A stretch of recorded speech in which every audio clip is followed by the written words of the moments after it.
You're listening to the Good Old Boys Fantasy Football Podcast. Now here's your hosts, Kevin, Derek, and Alex. All righty, welcome in, ladies and gentlemen, to another episode of the Good Old Boys Fantasy Football Podcast. I'm Derek, he's Kevin, and we're both here in Colorado, where it's been cold, it's been snowy, it's been just kind of yucky out, but again, very cold, very snowy, but it's still warmer than several things out there, such as Buffalo, where they had to move a game from Buffalo to Detroit because they didn't want the Bills and the Browns, getting too cold to play a foosball game. Also, a lot warmer than employee relations at Twitter right now. So, but I digress. How are you doing? Doing good, man. Things are heating up, right? Got my Bulldogs have their last conference game of the season here. They wrapped up the East, but gotta finish it off and go undefeated here. So happy about that. More, as we talked about Tuesday, we're on the home stretch here, so making some final moves. As you saw here in the home league this week, trying to jockey some things around to solidify my roster. And things are good, man. We're making pushes here. We're making pushes, going for cash and trophies, kind of holistically. But tonight we are just going for the cash side of things. So getting into some of these game lines, some good props, maybe some not so good props. I'm okay with most of these game lines, though. I think these game lines are pretty good. Yeah, the game lines felt pretty good. Some of the props seemed a little off. One of the other ones that was kind of weird. Some of these over-unders felt a little wonky here as well. And like that was one of the things that I was kind of going through that seemed a little off. The player props, there were some of those that seemed a little weird out there, that certainly how I wouldn't have necessarily set that line on it. But it was still set in a way that it was like, that's actually kind of a tough call here and there on a few of these. And the over-unders, they just seem like some of these ones are just plain wonky, I guess is the technical term that I can throw out there. It seems like some wonky lines out there. So, but like you just said, we do have a great show for you tonight. You can find us across all the different socials: Twitter, Instagram, Facebook, TikTok, at Good Old Boys FF. Bringing this episode to you live over on Twitch, over on Twitter, and on the YouTube channel, of course. One of the best ways to support this independent podcast is head over to that YouTube channel, youtube.com/@goodoldboysff over there, and hit the subscribe button when you're over there. Smash the like button, leave us some comments, all of that good stuff. We love interacting, love getting the feedback and chat with y'all and all of that good stuff. And as always, if you have any questions, anything like that, throw them in the comment, throw them in the chat. Let's talk about these things. Let's get you guys ready, set for the cash and trophies march as we head down here. But, Kevin, let's, any other thoughts here before we start kind of heading into some of these matchups and get that rolling? I know we don't talk a whole lot of kickers, right? But this is the time of year where you either want really, really sure-footed kickers coming out of bye weeks, or if you're streaming kickers, you want guys in domes, right? You want guys that this weather doesn't affect, that it doesn't really matter. Yes, Tyler Bass is great because the Bills' offense is so good. This week it helps that it's in a dome, but don't forget, right? We had the 50-mile-an-hour wind game in Buffalo last year where, there was no kicking. Right? Like there was no kicking of any sorts. It was so good in that game. They decided that the Patriots went, we ain't even going to throw the ball. Yeah. So just be mindful of that. They're bonus points, right? It's a little bit of a cheat code to help try and squeeze a couple extra points out. Same type of thing in these defensive games or these cold weather, snowy games, whatever. I like the home team. Really, regardless of the matchup, unless it's like the Houston Texans, but they play in a dome, so that doesn't matter, right? Like most of these outdoor teams, cold weather, they're a little bit more accustomed to it. So you might be able to cheat one out if you're kind of bobbing and weaving between a team or another. So, little things to get you that extra point or two to try and, solidify a victory. Maybe your tiebreaker, and points 4 is one of those first tiebreakers, right? So, all those little things that can aid in making sure that you get to the dance, because that is step one. We got to get to the dance before we start really talking cash and trophies. So we got a couple weeks left to ensure that y'all do that. Love it. Yeah, and that's a great point there, right? Like, be looking at the kickers. This is one of those times that it's okay to start kind of peeking ahead a little bit as well, and start looking for some of those, what does the matchups truly look like in 15, 16, 17? Most of y'all are coming up against your trade deadlines either this week or next week. It seems to be what a lot of leagues are doing there. I know our home league, we have the trade deadline set a little bit further back there on that one. But there's a lot of leagues out there that have their trade deadline set and done here on week 11 or week 12. So this is one of those that you can start making some moves and kind of jockeying some position in there as well. And, even in some of the cases where, we look at some of these trades that come in and, it's like, well, I don't, it just feels like you're making a move to make a move. It doesn't, on paper, it doesn't necessarily look that different. It could be a difference of you've now got a much stronger matchups for your team in weeks 15, 16, and 17, really make that playoff push and playoff run. Also, great idea to start looking through some of these bye weeks, right? Like, start looking at some of the defensive special teams out there that, deals that don't necessarily get a ton of points, but they can make just that little bit of extra for you, and be looking at those waiver wire and folks that people are dropping, all of that, and potentially picking up and going ham there as well. So I love that tip and just, some good stuff there. Let's go ahead and start getting into the first matchup. So we've got the Bears and the Falcons. The Falcons favored by 3, over under on this one, 49. What are your thoughts here? I really wanted to take Atlanta here. Mm-hmm. Like, I really did, but they seem to be regressing here a little bit, right? Like, they're fading down the stretch a little bit. Here they are at home.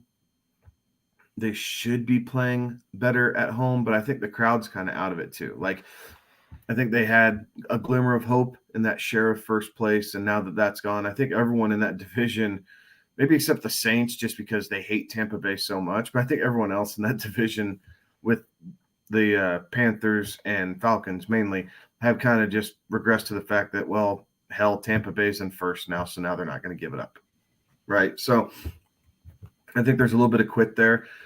On the flip side, I think the Bears have finally started to unlock some offensive success here, right? We've seen Justin Fields go over 100 yards rushing here the last 2 weeks. His prop this week is only like 63, 63 and a half, something like that.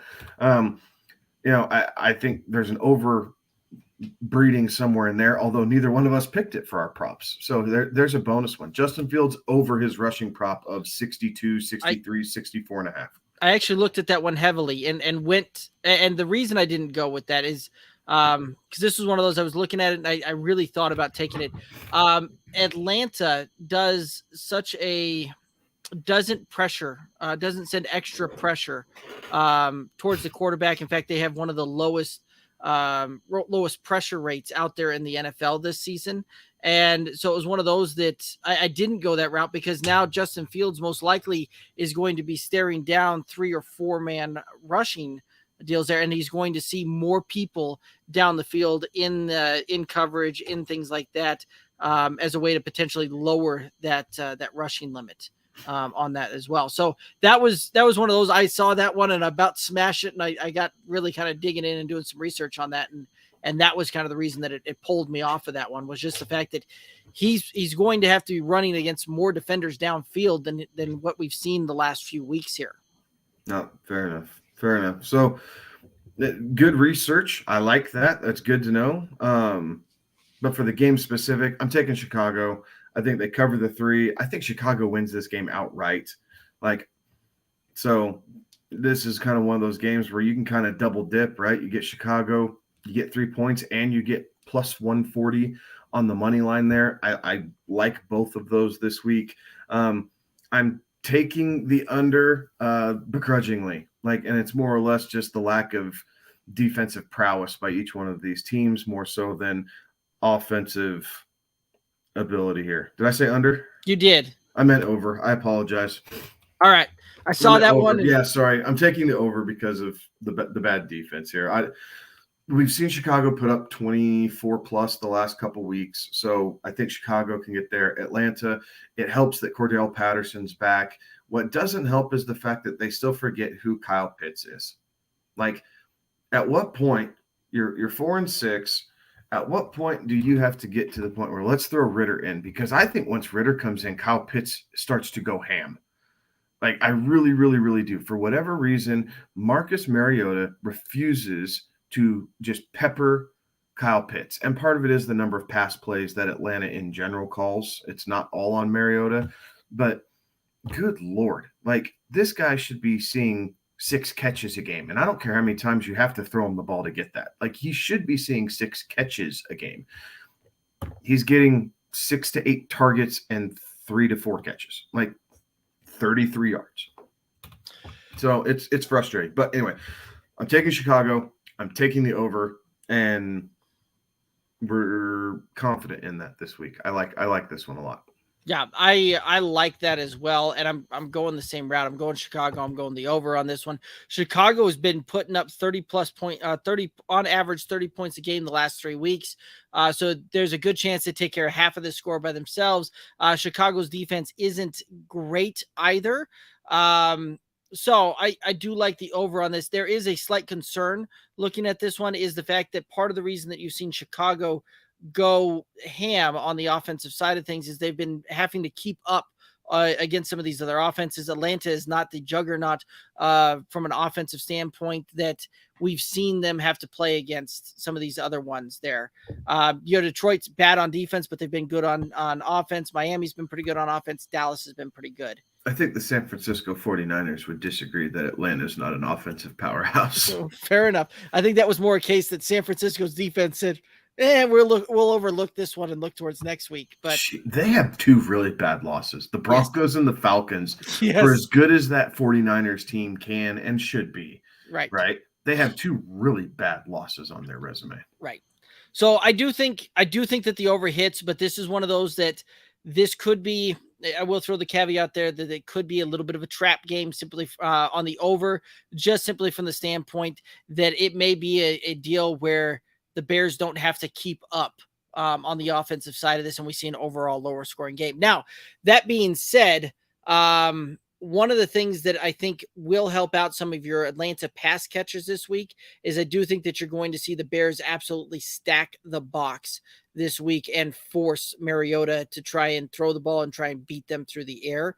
So we could see an uptick in receiving volume for guys like Drake London, for guys like Kyle Pitts on there. And if this is, if we're going to see it this year, I think this is the game that we can see that one potentially happen. One of the props that I really like was Monty going over 10.5 receiving yards, no Khalil Herbert. And this is one of those that you could easily see Monty take care of this in one play. Yeah, I like this one a lot for those same reasons, right? Like, no Khalil Herbert, and with Monty running that show, he should be able to get there, right? One play, 2 catches, whatever. I mean, but you could have a long 3rd down screen to Monty, and like you said, just eat this whole thing up. So I like that one a lot. I'm taking Cordell Patterson over 49.5 rushing yards. Like, that just seems a little light to me. Last week, his usage wasn't as big, but I think that was more of a fluke than anything else. They're going to lean on this run game because neither team is going to be playing a whole lot of catch-up. Game script's going to stay pretty neutral, I believe, for most of this game, and it will allow Cordell Patterson to see a bunch of work out of the backfield. He will get over 50 yards. I like that one. I like that one a lot. A couple of questions in the chat and and some questions coming in. Let's go ahead and take a look at some of these things. Wavy on the YouTube, should I do Jeff Wilson and Sanders for Kenneth Walker? So trade offer coming in, Jeff Wilson and Miles Sanders. I'm going to assume that that's Miles Sanders for Kenneth Walker. I'm saying no. I'm sticking the Ken Walker route. I'm saying 50-50. If you need the depth, I'm not opposed to it. Like, we've seen what Jeff Wilson has been able to do in Miami. Like, I think you continue to see him with about 60% of that backfield now. Like, he's just a better runner than Raheem Mostert is. And I think the Dolphins are figuring that out. So Jeff Wilson should continue to see a majority, maybe just a slight majority some weeks, but a majority of those snaps and touches there out of the backfield. Miles Sanders' ceiling is great. Miles Sanders' floor is scary. But if you need depth, like, I understand why you'd rather have two instead of the one, right? Kenneth Walker had been on a great tear until last week, where Tampa Bay's defense finally showed up and shut him down a little bit. But with the Seahawks still contending and fighting down there, I see where Walker's usage there. So I mean, I'll default with Derek, but my true opinion is that this is based off your roster construct, Wavy. It's really what you need. If you need depth at running back, I understand the trade, and it can make sense. Right. If you don't need depth and it's just something that came in, then just keep Kenneth Walker, roll with your aces in towards the playoffs, and you should be just fine. Yeah, I mean, there's absolutely right. Like, there's a depth component and a depth piece to that. Jeff Wilson has popped the last 2 weeks. Miles Sanders is, a bit of a dart throw week to week type of thing. And he hasn't had that massive bust week though this year, which has been kind of nice. Like, yeah, he's been consistently around 50 to 70 yards. Right. And yes, that sounds, it's a big spread. It's a 2-point spread, but he's been falling into the end zone. We've had a couple monster Miles Sanders weeks. And it's okay. The thing with Miles Sanders is they still play the Giants twice. They play the Cowboys again once. So you have 3 divisional games in there, which, while the Cowboys are a little bit more forgiving against the run, the Giants are not. The Giants are actually really stout against the run this year. Mm-hmm. So those are going to be 2 harder matchups for Sanders. The Colts this week are about middle of the pack, right? Like, some weeks they let it through and other weeks they hold it really tight. They're better against, they're better in pass pro than they are in just lining up and stopping the run. So Sanders could have a plus game this week. So some of that, again, looking ahead, understanding the schedule, kind of seeing what's in front of you and going from there. So coin flip for me, Derek. I get it, and I'm not going to talk you off of it. Yeah, and part of that is weeks 6 through 10, so the last 5 weeks of fantasy, Ken Walker's RB1. Period, end of story. He's RB1 over the 5 weeks. And yes, I get there's some bye weeks in there that have kind of skewed that a little bit, and he hasn't had his bye week. He's hitting bye week this week. But again, even after a bye week in which, over that same course of period, he's still going to be a top 5 back when it's all said and done over that same time span. Yeah. Whereas Jeff Wilson, during that same time span, is RB25, Miles Sanders RB22. So you're legitimately trading right now the RB1 over the last, quarter of the season for 2 guys that are fringe RB2s on that one. So that's why I was very quick to say, nope, wouldn't do that one. Ken Walker is in a run first offense with a coach that loves to run the ball. Except on the goal line in the Super Bowl against the Patriots. Yes, except for that. Whereas Jeff Wilson, there's a good chance that we see Mike McDaniel do the switcheroo, and we see Raheem Mostert pick back up and have a couple of plus games here, and Jeff Wilson not do that. And same thing with Miles Sanders, right? You're playing that roller coaster and playing that roulette game on, is Jalen Hurts going to run the ball? Is he going to hand the ball off to Miles Sanders when they get inside the red zone? Limited upside, but that is the benefit with Miles Sanders this season, is he's at least a consistent RB2 for you. Jeff Wilson, a little bit more of an up-down kind of deal, but Ken Walker's just been very consistently good, getting, averaging 19 points per game over the last 5 weeks of fantasy. So anyway, Wavy, you've got both of our opinions there on that one. You can do with them what you will and make your decision from there. Clamped EZ on YouTube, Tony, DJ Moore, or Rondell Moore for week 11? I'm going Tony. No Juju. We know that Mecole Hardman is on the IR. Like, Juju's kind of the de facto number one receiver. Like, it's not Marquez Valdez-Scantling, and it's not Sky Moore, who has fallen off the face of the earth there in Kansas City.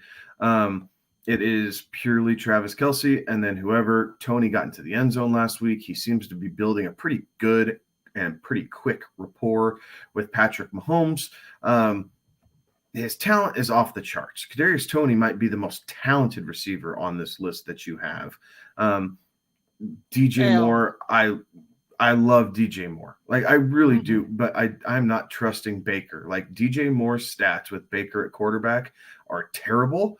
And Rondale Moore, we're not sure. There's a possibility, but we're not sure that Kyler's actually going to play in this game on Monday night. With that being the late game, I want to take all the risk out of it. So for that, I am playing Kadarius Toney, and pretty confident in that even if Kyler is the quarterback, that Toney might outscore. Yeah, I don't disagree with that. Plus, I mean, you saw. I'm doubting that Marquise Hollywood Brown finds his way back into this lineup this week. I know that he was designated to play. He is eligible to play on Monday. Should he do that? And if Marquise Hollywood Brown is back, I think that severely limits what Rondale Moore is going to do at that point, right? Because I do think that you're going to see the Cardinals utilize Hollywood Brown, scoot him into a slot position, slot receiver there, let Nuke Hopkins work the outside, and go through some of those types of things there. And you now have Hollywood matched up on nickel and a lot of nickel coverage, a lot of that slot corner, and they're just going to absolutely be able to burn that through. So yes, I'm not I think the Rondale Moore is still a bit of an apparition at this point, and I think that his moment is fleeting in Arizona for fantasy relevance. DJ Moore, same thing that you just said, right? Like, this is one of those that we've talked back and forth on some of this one when some of the questions have come in. What do I do with DJ Moore? I have DJ Moore in the home league. He's riding the bench. And for a lot of the same reasons you just said, don't trust the Baker movement there, which, again, still pains me to say. But Kadarius Toney, I like the upside, and he certainly, I think, has the highest ceiling of all of these guys that you mentioned here as well. And that would be the route I would go as well. All right. Jalen asking Dante or Najee full point PPR. I'm going to lean Deonta Foreman. He's just been too good too consistently these last 4 weeks or 5 weeks, whatever it's been, right? Like, Najee did have probably his best game of the season last week for Pittsburgh. Everybody kind of got a little up in arms, right, with the knee discomfort and what they were, talking about and looking at that. But then he logged full practices, Wednesday, Thursday, Friday. So, so that's kind of been put to bed. The Bengals aren't that great against the run, right? We saw Nick Chubb a couple weeks back just absolutely roast them. But they've had a bye week to try and figure that out and get healthy there. And these games with the Bengals and Steelers are always just kind of slobber knockers, right? Like, they're just haymakers after another. They get pretty chippy pretty quickly. And as fun as it is to watch, I am personally not playing Najee in the home league this week. Like, where Derek's sitting DJ Moore, I'm sitting Najee. Like, I've made a trade to acquire some running back depth here in our league, so that way I didn't have to play Najee, because I'm not going to let him sacrifice my playoff seeding because I feel like I have to play him. And at this point, I'm not sure if he's a liability, but he's not consistent enough for me to bank on the fact that he's going to come through with what I need him for. Right. And while you're benching Najee in the home league, I'm playing Deonta Foreman in the home league there as well. So I do think both of them have tough matchups, right? Both of these teams are some of the top teams in the league as far as allowing the fewest points to opposing running backs there. But that being said, I think Donta Foreman gets enough workload, gets enough opportunities. I've got a prop on him later on when we get to it that I think will help, will help with that as far as putting that one to bed. And I would play Donta Foreman over Najee in that one as well. So you and I in agreement on that one. Wavy was saying, all right, thanks, guys. Again, if you have any other questions, comments, concerns, anything like that out there for it, throw it in the chat. Let's talk about those. Let's get you guys answers ready to rock and roll for week 11 here. Let's go ahead and head to our next matchup. We've got the Browns and the Bills. The Bills are favored by 8. Over under on this one, 49.5. What are your thoughts here? I'm taking the Browns. Being in Buffalo, being nice weather, everything else, like I understand that. But this game, the game line has been very interesting in this one, right? Between, okay, here's the game line. Oh, snap, it's getting cold. They're calling for 3 feet of snow. Like everybody's pounding the under. And then all of a sudden, nope, we're going neutral site in Detroit instead of in Buffalo. And the game total and the spread shoot back up. So let me collect my thoughts here for a second. While Buffalo is very talented on offense and can score all these points, for some reason their defense the last few weeks has been pretty leaky. They've also been giving up a lot more points and seem to be regressing as we get here towards the end of the season, mainly against the rush, which is what the Cleveland Browns do really, really well with. So I think that Cleveland's going to be able to keep this within a touchdown. So I'm going to take Cleveland plus the 8 points there. And I am going to hit the over though. Like I think Cleveland does a good enough job putting points up on the board where we see this game touch 50. Yeah, I could see a lot of that. I agree with you that we're going to see a lot of points scored in this one. I do think that we're going to see the over on this one. However, I am going to call for the Bills to cover. Not so fast, my friends. Hold on, not so fast. Absolutely. I'm going to call for the Bills to cover on this one. The Bills in 1-score games this season are awful. They are absolutely putrid in one-score games. As good as this team is, and as good as the offense is, as good as the defense is on paper, all of that kind of stuff, when these things get into one-score games, the Bills are more likely to lose than they are to win. Like they're a team that just does not seem comfortable playing inside of a touchdown type of margin there. But when they can get out to 10-point leads, things like that, they can typically just salt the game away and ice it and all of that. But right now the Bills are 2-3 in 1-score games. So over the 5 games this year that they have only, that has been a 1-score game, it's 7 points or less, they have lost the majority of those things. So I'm not going to trust that one that the Bills would win that one if Cleveland covers. So I'm just going to call for the Bills to win outright. I think the move to the Dome actually helps them out a bit more to cover that spread there. The fact that Josh Allen isn't having to throw the ball in that wind, coming off of that arm, that injured elbow, some of that kind of stuff, even though he looked all right this last week, still going with the Bills to cover, taking the over on that one. I do think we see plenty of points put up in this one. As far as a prop that I really liked in this one, I do think that Jacoby Brissett throws the ball just enough to keep Cleveland in this thing to a point. And I think that you see the Bills kind of pull away in the fourth quarter here, but I do see Jacoby Brissett over 219.5 passing yards. I like that. And mainly because I'm piggybacking off of that, going Donovan Peoples-Jones over 43.5. He has been consistently over 50 yards over the last 5 weeks, I believe it is. I don't see any reason for this to stop now. Like 43.5 is not that big of a total. So I think he gets there with relative ease. So DPJ over 43.5 receiving yards. Yeah, and DPJ's just been a yardage monster week in, week out. So I like that call a lot. A couple of things coming in here. We got Spear IT in the chat. What up, boys? What is up, Spear IT? Good seeing you in the chat again. He's saying that Christian Watson was a good call last night. Thank you for the advice. Absolutely, you can't go wrong when a guy we led you to start scores 2 touchdowns for you. That's a great one there for you, and hopefully that sets you up great for your week. Bills D or Jets D this week? I'm gonna take the Jets defense myself.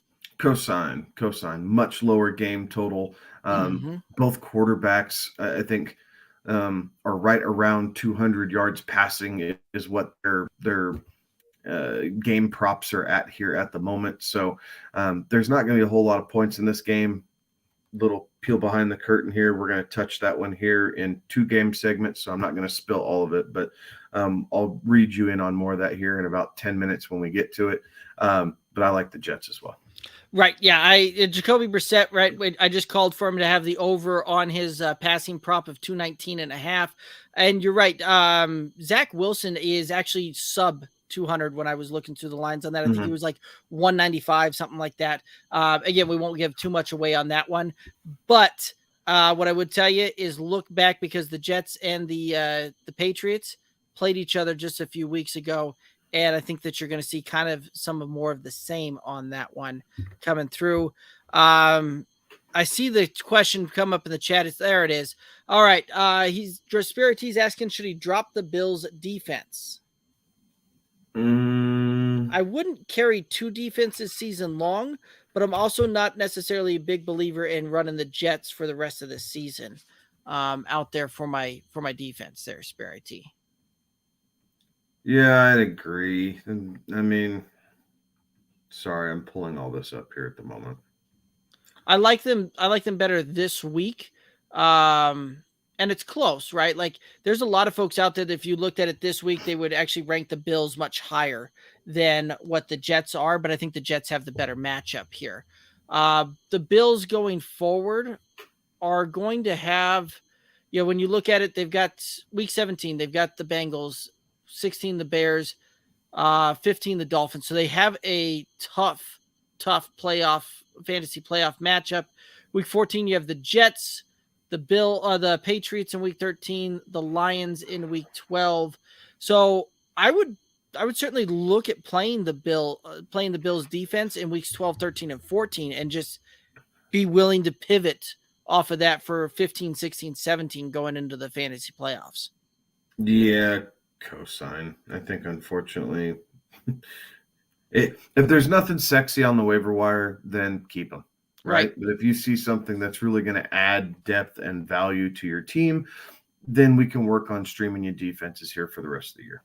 Right. And if you were to keep the Jets defense, for instance, week 12, you have the Bears, and we've seen Justin Fields gas defenses and top end defenses the last few weeks running the ball. The Bears have been putting up a ton of points. Then they get the Vikings, a very good offense that has been putting up a ton of points in week 13. And then they get the Bills in week 14. Again, a team putting up a ton of points. But you may want to hold on to the Jets defense for the playoffs here, because they get Detroit week 15. They get the Jaguars week 16. And then the Seahawks week 17 championship week there. But that's a far better playoff deal. Schedule. So this is one of those you may want to actually hang on to them simply from the standpoint you play the Bills weeks 12 through 14, and you switch over to the Jets to run 15 through 17 there. Alrighty. Spirity asking Pacheco, Gus, Rashad White, notable waiver wires. At that point, I think I like getting my hands on Rashad White. Mm-hmm. I do. It depends, right? Like, is Rashad White going to be there as a potential stash, or if we really see the changeover happen here from Lenny? But at that point, right, if he's just going to be a depth piece, I think I'm probably going to ride those defenses there if I'm staring down a championship run. For me, it's more playing defense against my league mates at that point. I'm not scared of a defense. Fair. That's fair. I'm not scared of any defense. Like, the defensive touchdowns are flukes. There's no way to play that off. You can stream something and get comparable results there. I don't want to have to go against someone in the playoffs who picked up White, stashed him. He does have the role. And now I'm going up against a guy that I could have grabbed 4 or 5 weeks ago. That's fair. And just sitting on my bench, even if I don't want to play him, right? Just sitting on my bench I think I'd rather have Rachaad White. And I think for now. And you could always do that where you drop I'd drop the Bills defense, pick up White, and then we will see what we're going up against next week and help you with the defense. Then you might be able to get the Bills back. Already have Foreman, Pierce, Jones, Connor, and Elliott at RB. Well, if Rachaad White does take this lead back job in Tampa Bay, he's automatically better than Elliott. Yeah, and there's a chance that he's better than Connor as well, season long. Jones, Pierce, yeah, he doesn't necessarily need the depth. No, he doesn't necessarily need the depth, but that is a good point there where there is a component to fantasy where it's as much playing keep away as it is, actually utilizing some of these guys that you pick up. There's a part of the reason that on some of my rosters and some of my draft picks and all of that in several of these leagues and some of my waiver wire pickups are simply to play keep away. I'm not planning on actually playing these guys, except in a dire pinch. But it's also one of those that I don't want to necessarily go up against some of these guys and watch them uncork against me either. So, alrighty. Again, guys, if you have any questions, comments, concerns, anything, throw them out there. Let's talk about them. Let's get you guys rocking and rolling. Let's go ahead and head on over into our next matchup here. We've got the Eagles. We've got the Colts. The Eagles favored by 7, over under on this one, 45.5. What are your thoughts here? Taking Philly, but I'm taking the under here. Like, I think Philadelphia's defense is a little embarrassed. I think they got kind of called under the carpet here after dropping that game at home on Monday night to the Commanders. And the Colts are the poor recipient of said backlash. Like, the Colts pass defense is pretty good. Their rush defense is middle of the pack. I expect the pass rush for Philadelphia to start to get home. They just brought in Ndamukong Suh also. Mm-hmm. Like, they just keep adding people to clog up that defensive line and dominate the line of scrimmage right there. So I'm not saying that Suh's going to play, major snaps in this game, but just looking forward here. So I do like the Eagles to cover it. I wouldn't be surprised if they win, something like 24-14, like something pretty handily, but I don't think you're going to get to 46 points in this game. I don't think Indianapolis has enough offensive prowess to be able to do that, because the passing game, I don't think is going to do a whole lot for them this week. It's going to be Jonathan Taylor. And as soon as they figure that out, they'll let Darius Slay go one-on-one against Michael Pittman. And then they'll just try and control Alec Pierce and Paris Campbell in the passing game. So the Eagles for me, and the under. Yeah, I really like both of those. I do think that the Eagles are going to cover this one and cover it handily, right? This was a line that opened at 10 points and has since come down to 7.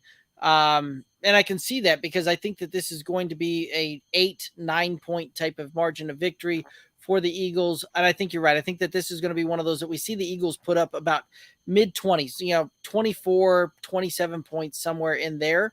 And I think that it's very likely at that point that you see the Colts get 10 to 14 points type of thing. Like, this is one of those that I don't expect this to be overly close, and I don't expect this to look anything other than the Eagles dominating this thing start to finish.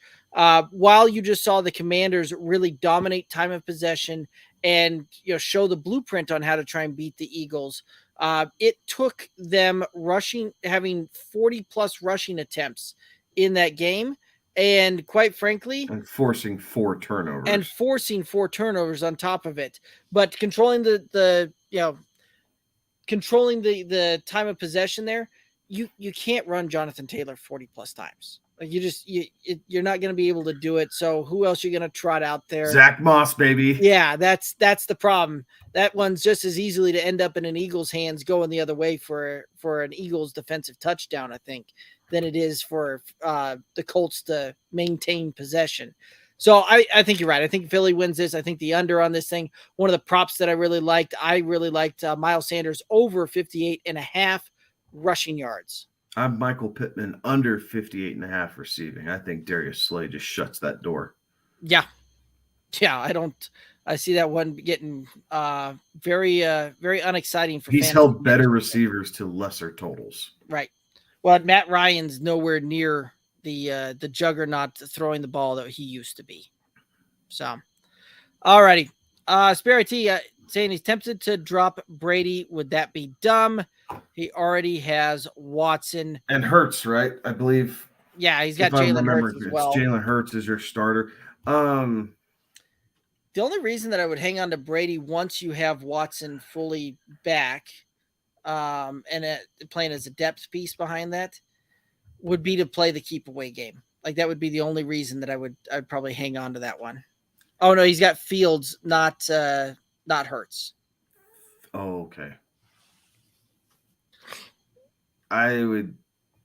Fields. I would keep Brady, I guess, essentially 2 more weeks. It's his bye week right now. I want to see how they look coming out of the bye for this home stretch. Yep. Like, did something click when they played Seattle in Germany? Excuse me, not London, Germany. And are they now ready to flip the switch, much like they did kind of 2 years ago when they started really slow out of the gate until their bye week? They managed to get right and then, made a really good playoff run later in the season now for sure. But I still want to see it before I give up on it. Okay. And so I'd love to tell you I have all the confidence in Justin Fields and he's the next QB1. He's been playing extremely well. And while you still play him over Brady, I want to see what Watson and Brady both look like next week. Because if one looks absolutely horrid, then yeah, you can kind of wash your hands of it. But if Brady goes off, then it gives you another toy to play with as you make your matchups work here going down the stretch. Cosign. Absolutely cosign. All right. Play some rapid fire here over a Monkey Knife Fight. And for those of you that, first time tuning in, maybe all that good stuff, fun game we play over on Monkey Knife Fight is the rapid fire. We go through, we pick a guy who's going to, do more on this thing. And with this guy, if you get both of them right, you can win a 2.5 times prize. Now, hold on. I'm going to cut you off here for a second. Brady's playoff run is Cincinnati, which is tougher, but then Arizona and Carolina. Cake. Like, I really do like that semifinal final matchup for Brady. So yet another reason to kind of hold on to him, because I think that matchup is going to be a bit more advantageous to you than whatever Justin Fields has. There's also a component too where the Bears are not going to be playing anything for that point in the season, and Brady and crew could still be fighting for a playoff spot, and if nothing else, are jockeying for seeding position as well. So there's some other deeper components to it as well. So Philadelphia, 14 bye week for the Bears. Philadelphia week 15, Buffalo week 16, championship weeks Detroit though, so that does help them. Right. But okay, sorry. Go ahead. That's one of those that you got to get to week 17 at that point, and that might be tough if you're banking on Justin Fields to go off against both Philadelphia and the Bills. So, fact. All right, let's go ahead and get back into some Monkey Knife Fight. Anyway, you can play along with us over monkeyknifefight.com. If you use the promo code GOBFF, you get a 100% deposit match up to $100 for first-time depositors. Passing yards, who you got? Jalen Hurts versus Matt Ryan. Ryan getting a 5.5-yard bonus. I'm taking Hurts. I know it's close, but I just really think that this Philadelphia defense took it on the chin last week, and the offense as well, dropping passes, fumbling the football. Like, I just don't see the Colts standing much of a chance. Right. Receiving yards, A.J. Brown versus Terry McLaurin. Terry McLaurin with a 6.5 bonus. I'm taking McLaurin against the Houston Texans. Like, the Colts are, I think they're second in passing defense in the league right now. So I think A.J. Brown's going to have a tougher matchup. That's just what it is. The Texans, on the other hand, are much more forgiving defensively, and they are just about ready to pack it up and start looking at C.J. Stroud for their first overall draft pick here. So I'm going to say McLaurin with the bonus yards edges out A.J. Brown this week. Yep, I like that, and the added fact that A.J. Brown a little bit banged up here as well. I'll lean the Terry McLaurin route as well. Spirit T say Watson plays in 2 weeks. Yes, he's back in week 13. It was an 11-game suspension. The Browns had their bye, so you're going to see him, be fully out through the first 12 weeks because of that bye and it being an 11-game suspension. So, yeah, we'll see him come week 13 is where we'll see him when the Browns and the Texans play.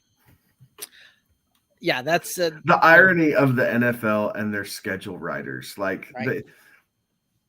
Now, I believe the schedule was out before the suspension was levied. But you have to know Goodell's not only is Goodell looking at this, but he's talking to people, right, and going, yeah, what kind of arbitrary number? 10? Nah, not 10, 11, because this is where it falls. They need to play Houston 11 because otherwise no one's going to care about this game. Right. Yes. Absolutely. All right, let's go ahead and hit up the Jets and the Patriots. Patriots favored by 3.5, over under on this one, 38. What are your thoughts here? Taking the Jets. I think they managed to keep it within 3, so it's the hook that gets me. I'm taking the Jets to cover there. I'm taking the under, though. I think both defenses are going to be on point here. There's not going to be a whole lot of offense. Any offense that does come, I think, is going to be coming via the ground.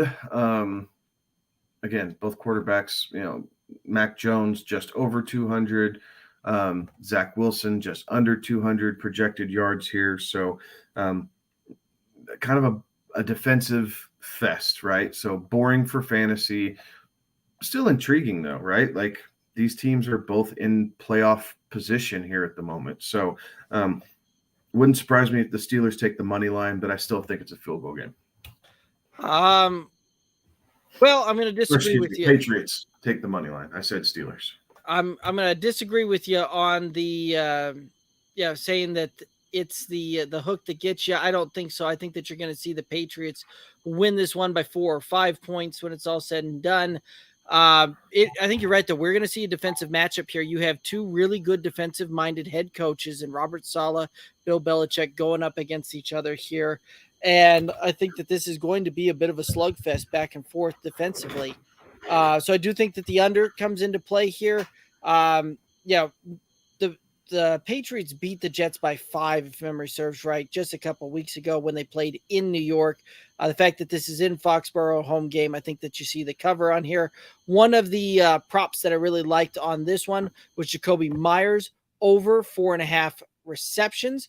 He's been kind of right in that 6 receptions for the last several weeks here, and I think we see him easily cruise to that 4.5 receptions.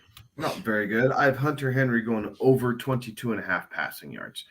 I think the secondaries there, the linebackers are a little bit more forgiving there in New York. So taking Hunter Henry over 22.5.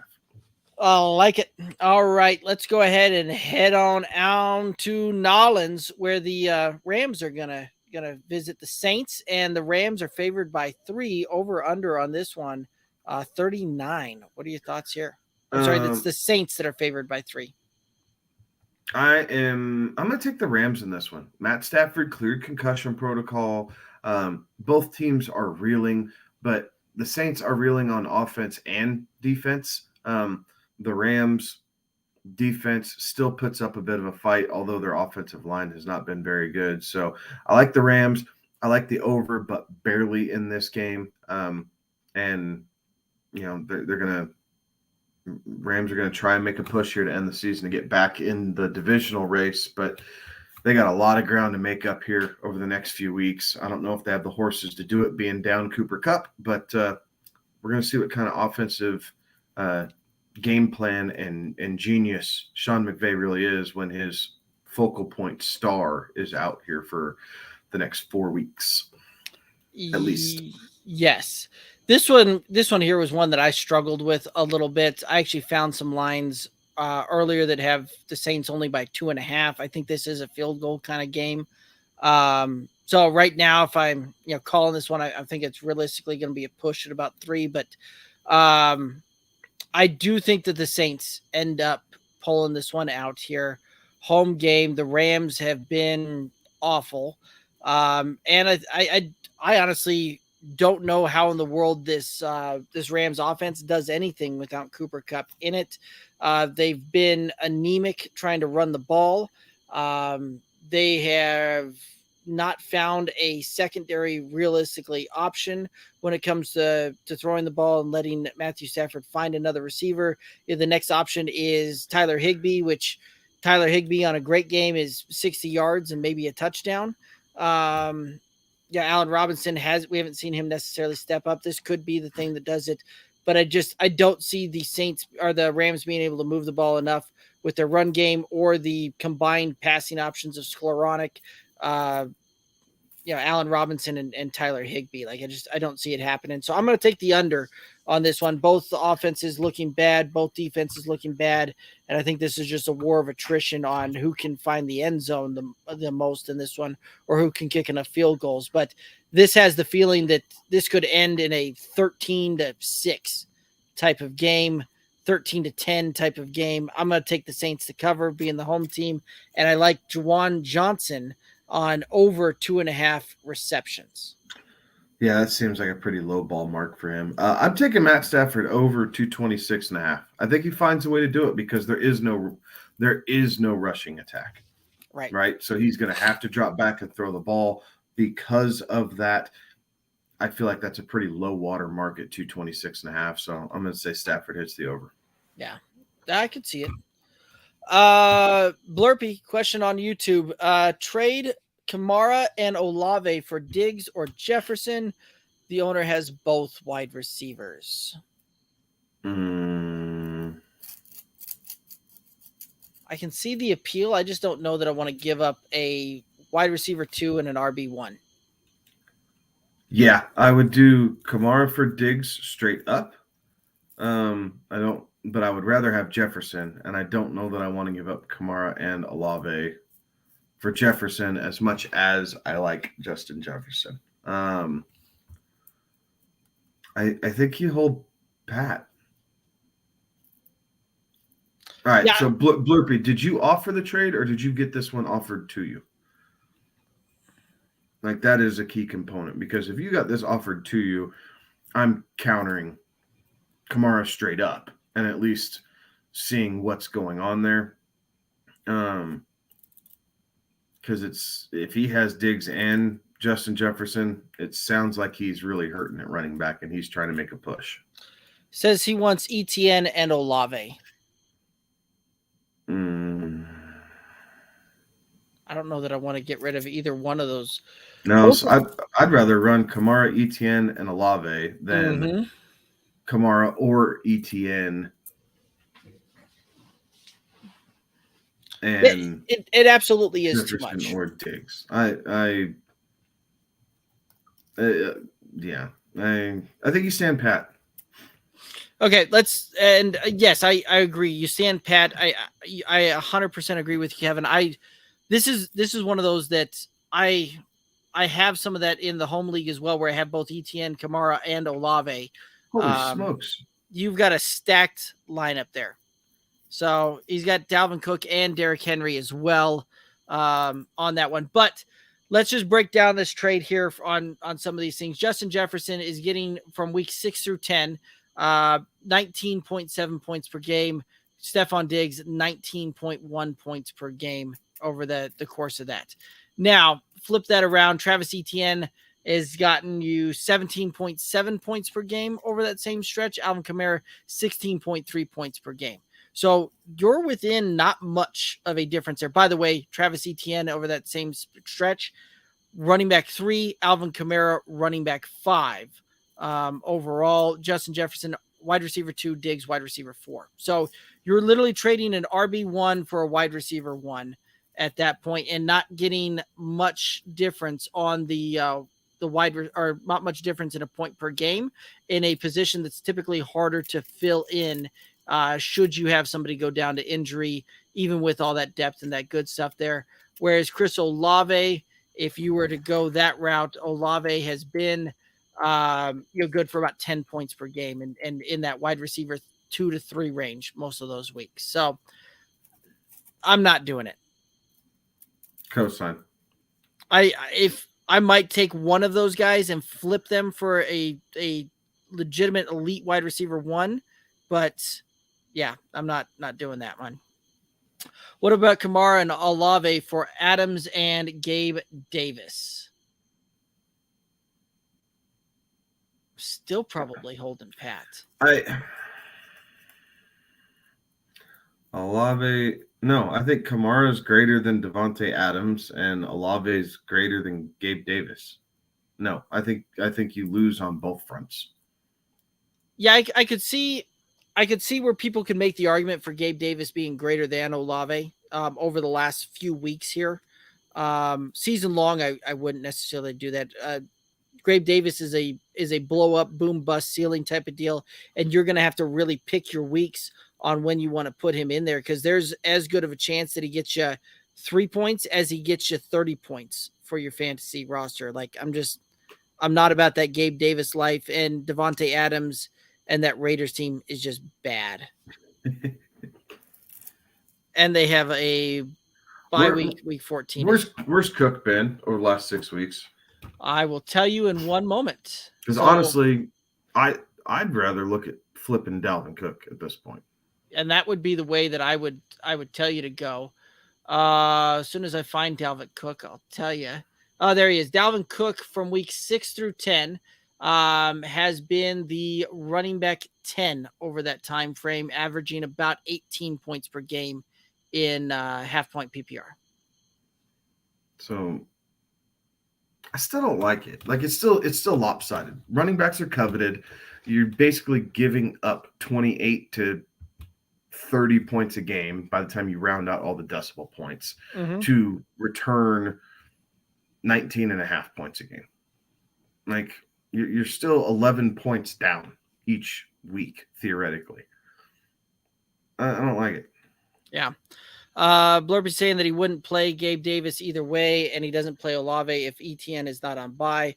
I mean, I get it, right? Like, you've got the depth there that you don't have to, and your starting wide receivers are Amon-Ra and D-Hop. That makes no sense then for me to make that deal. Amon-Ra, wide receiver 1. D-Hop has been wide receiver 1 since back. So, like, this is one of those that you're going to upgrade a little bit in the wide receiver room, but you're going to take a significant downgrade in your running back and your flex position to do that. I'd do Olave and Amon-Ra St. Brown. Yeah. And see if you can get Diggs or Jefferson. That I would do. Yeah. If Olave is already sitting on your bench, if Etienne's starting, then that's the two I'd be trying to package and get an elite wide receiver 1. Mm-hmm.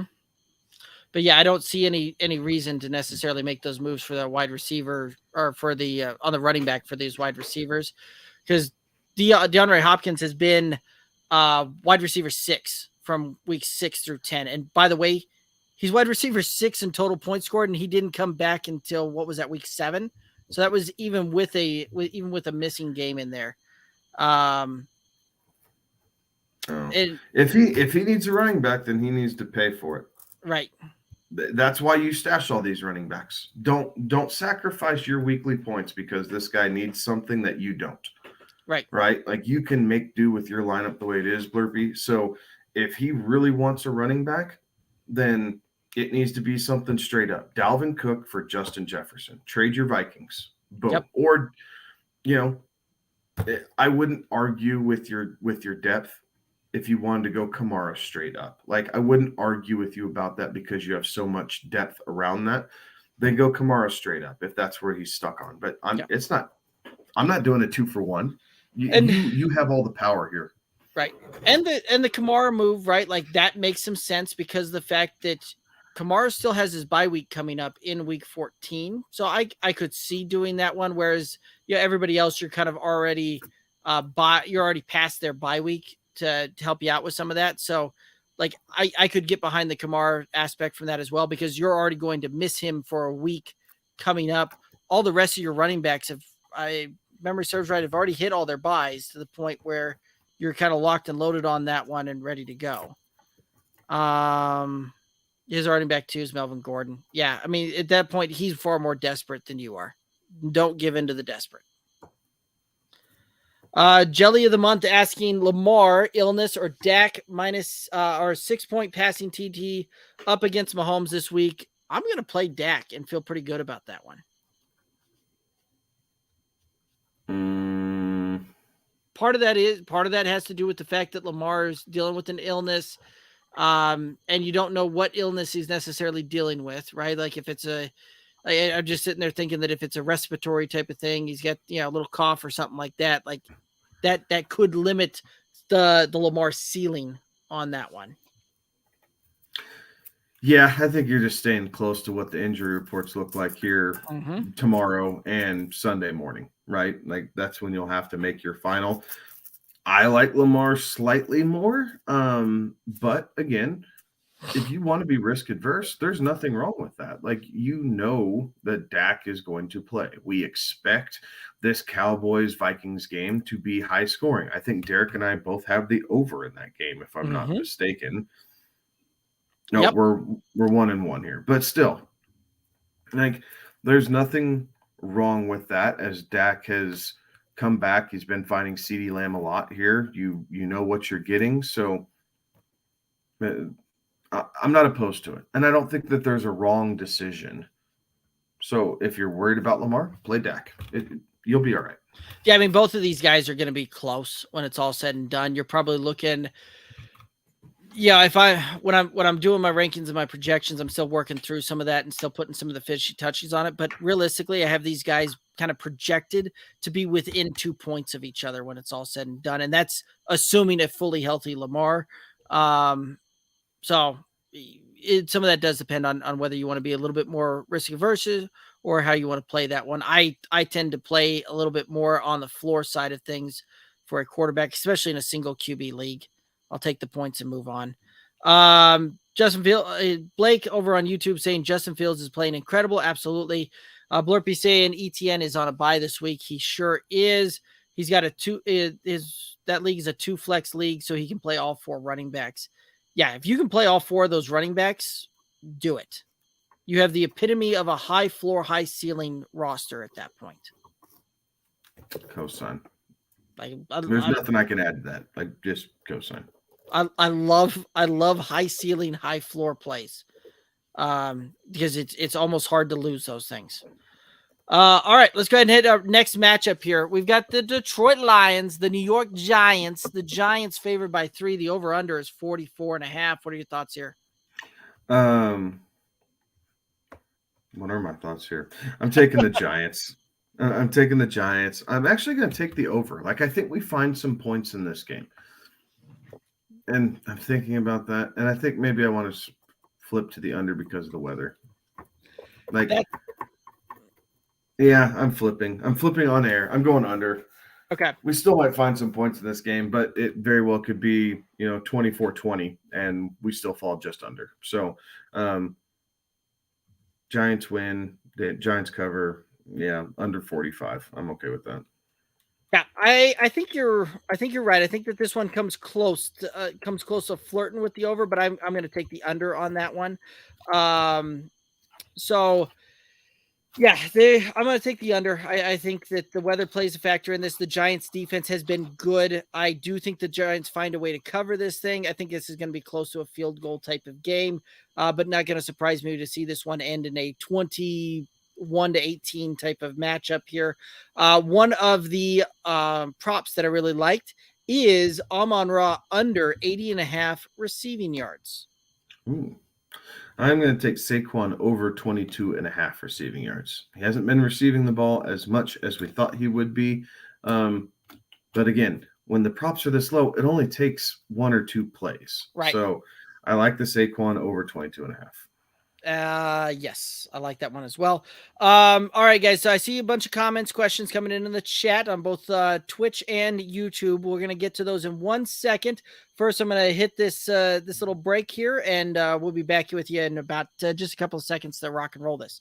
Alrighty. So, as y'all know, here at the Good Old Boys Fantasy Football Podcast, we are all about them cash and them trophy. And now you can get a completely customized trophy over at TrophySmack.com. You can also find the custom rings, custom belts, all that kind of good stuff. You can find the link to it down in the description on both YouTube and the audio version of this podcast. And when you sign up through that link, get yourself your customized trophy, helps the boys out. So win-win for everybody. You get a customized trophy to show off all of them cash and trophy there as well. Be sure to check it out, TrophySmack.com. Alrighty. So that being said, we do have a couple of questions out there. Over on Twitch, we've got Speed Demon 15, first time stopping in. They have a fantasy football question saying it's nice to meet you. Absolutely, guys. You have questions, throw them out in the chat. Let's go ahead and answer them. Let's go ahead and talk about them. Let's get you guys the answers to rock and roll there. Their question was, would you trade Dalvin Cook and a 2023 fifth for Austin Eckler in a PPR keeper league? I guess I've got a clarifying question I want on that one. Is the 5th round an actual rookie keeper, or is it a 5th round of your redraft on a keeper side of things?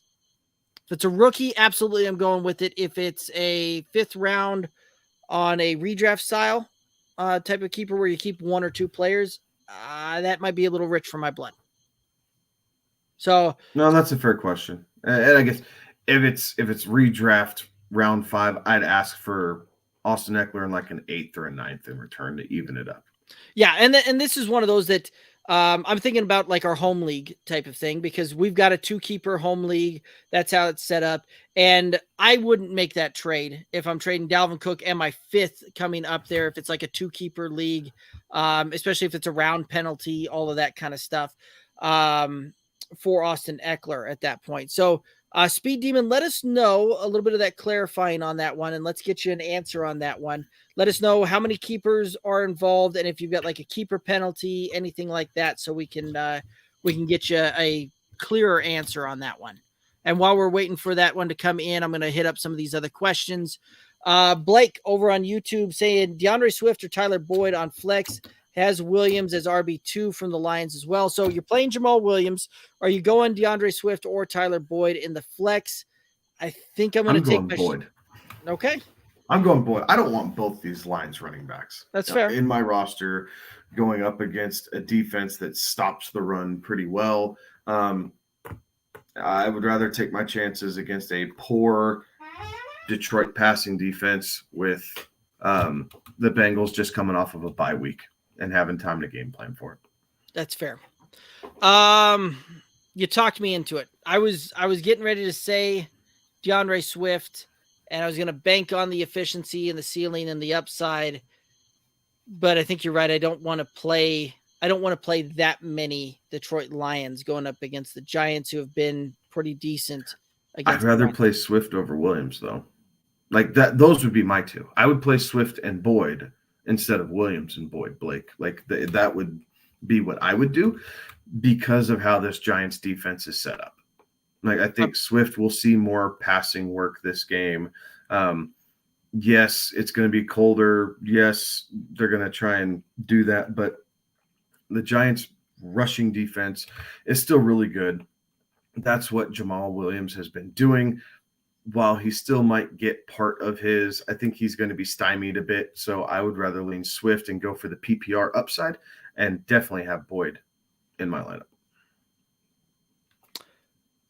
You know, I can't, you going through all the logic there, I can't fault it. And I'll jump on with you and join the bandwagon and say cosign. I like it. Spirit T asking Justin Fields over under 24 points this week. Under. Yeah, I think it's going to be close, but I think it does come as an under. I'm probably seeing closer to 22.5. I would say about 21 is where I've got that one. So we're close there. And so Speed Demon did put that, give us some clarity on that one. So he's saying it's a 5th round redraft, and Keenan Allen was his 5th round last draft. So it is very similar to kind of how the home league set up, it sounds like, to the point where it's a keeper league. You get a picks, you get to keep your, X number of players, and those players are set as a round penalty to it. And so back to your original question, now that we know that, would you trade Dalvin and a 2023 5th rounder for Austin Eckler in a PPR keeper league? I would not do that one. I want something else back, whether it's a 7th round pick or an 8th round pick is something that I'd be looking back, just simply from the standpoint when I'm constructing a roster. If it's a single QB league, I'm going running back. Maybe if a Mark Andrews or Travis Kelce's there in the 3rd, I take my shot there. And then I'm typically going with my wide receivers 1 and 2 in rounds 4 and 5. And I don't know that I want to kick that back until round 6 to try and fill out that kind of depth early on there. Yeah, I agree. I'd try and get a middle round pick back. Like, I don't know if seventh might do it. He's getting a 2-round advantage, taking Dalvin Cook, getting 2 picks in the 5th. I think you could be able to talk him into that. If it has to be an 8th, I'm okay with an 8th as well. I would not go to a 9th. I would agree. So you're shooting for a 7th, and if you can settle on an 8th, then you're good to go. Other than that, I don't know that There's not enough difference between these two guys to justify a 5th rounder outright on that one. There isn't. And no, there's not. I mean, again, right? Like when we look at that from the standpoint of weeks 6 through 10, right? And I keep going back to this spread because of the fact that it gives us the very recent a very recent spread here, and puts things in the trend for it. So when you look at it, Austin Eckler, week 6 through 10, and we base all of our stuff off a half-point PPR scoring when we go through this stuff, because that's how we do our rankings and a lot of that stuff. But in that format, you're talking Austin Eckler being RB6, Dalvin Cook RB10. So you're trading away a guy that has been RB6. Like, you're trading up, sure, but you're trading up 4 spots and giving away a 5th rounder for it. If the person you're trading with is saying, hey, it's got it, like, I'm not giving back a draft pick, anything like that, you're sending me one over, fine. I would do Dalvin and like a 9th or a 10th rounder for Austin Eckler at that point. Like, I'd be okay doing that one, but I'm not going to spend up more than about that. I'll agree with that. Okay. I like the way that sounds. Cool. And so Speed Demon saying, yes, sir, I actually love that advice. And thank you. You are most welcome. Again, Speed Demon, we go live every Tuesday and Friday, 11 p.m. Eastern, answering all these kind of questions, helping y'all out. One of the biggest ways you can help us out, either head to YouTube, click the subscribe button on the YouTube channel, or on Twitch, you can give us a follow over there as well. Always looking to grow that platform as well. Alrighty, so let's head back here to some of the other questions before we get to some more matchups here. Blurpy is asking Olave or Tony this week, and this is one that I'm having to wrestle in the home league as well, but I want to get your thoughts on this one.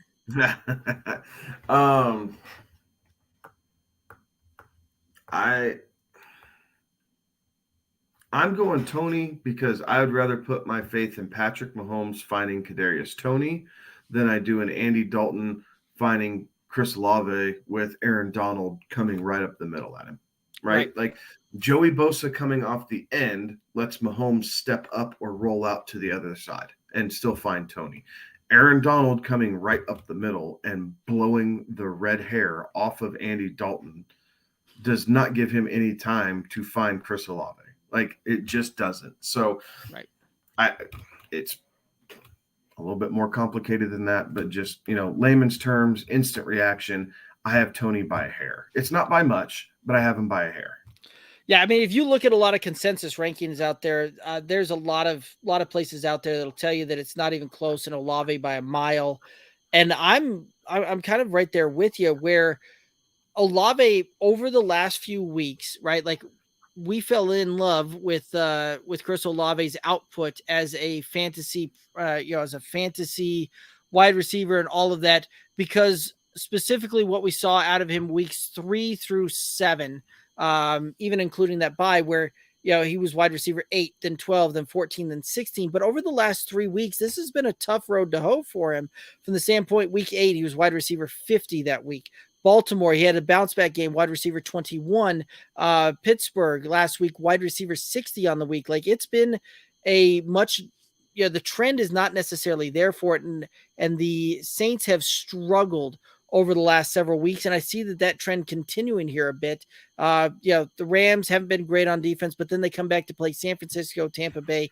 It's going to be a little bit tougher. I think where you really start seeing him take off again is here when we get into week 15. Week 16, he'll have some good games here. But I'm going to go with Tony simply from the standpoint that, yes, I am going to put more faith in Patrick Mahomes than I am going to put it in Andy Dalton.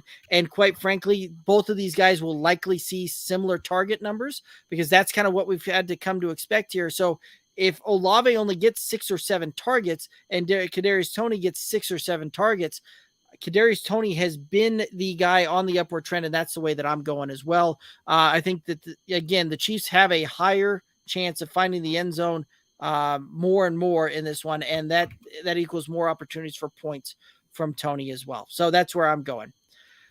Jelly of the month. Good to see you back in the chat, Jelly of the month. We need wide receiver 3 and flex. Ramondre, Toney, Jacoby Myers, Marquise Hollywood Brown on Monday night.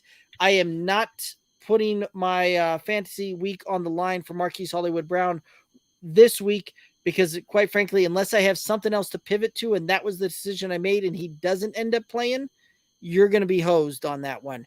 Ramondre is a start for me, and then I will take the upside of Kadarius Toney. I think Jacoby Myers is the floor play on that one, where I think he's going to get about 6 receptions and probably 60 yards. Maybe he finds the end zone. Whereas Toney we could see Toney get to 100 yards on a TD on an upswing side there, and I like the ceiling better for Toney. Toney ceiling play, Jacoby Myers floor play. Ramondre, I completely agree, is the smash, and I think Toney's the smash based off of this wide receiver list because Marquise is not confirmed that he's playing, and it's the Monday night game. If we had better information, I think I'd be okay pivoting towards Marquise Brown. Zeros are death nails, right? And as we're trying to make this push towards the playoffs and seeding and everything else, I would much rather go with a guy I know who's on an upswing, who's going to see targets because 2 of the guys in front of him just went down. He had 56 yards and a touchdown last week. Toney did.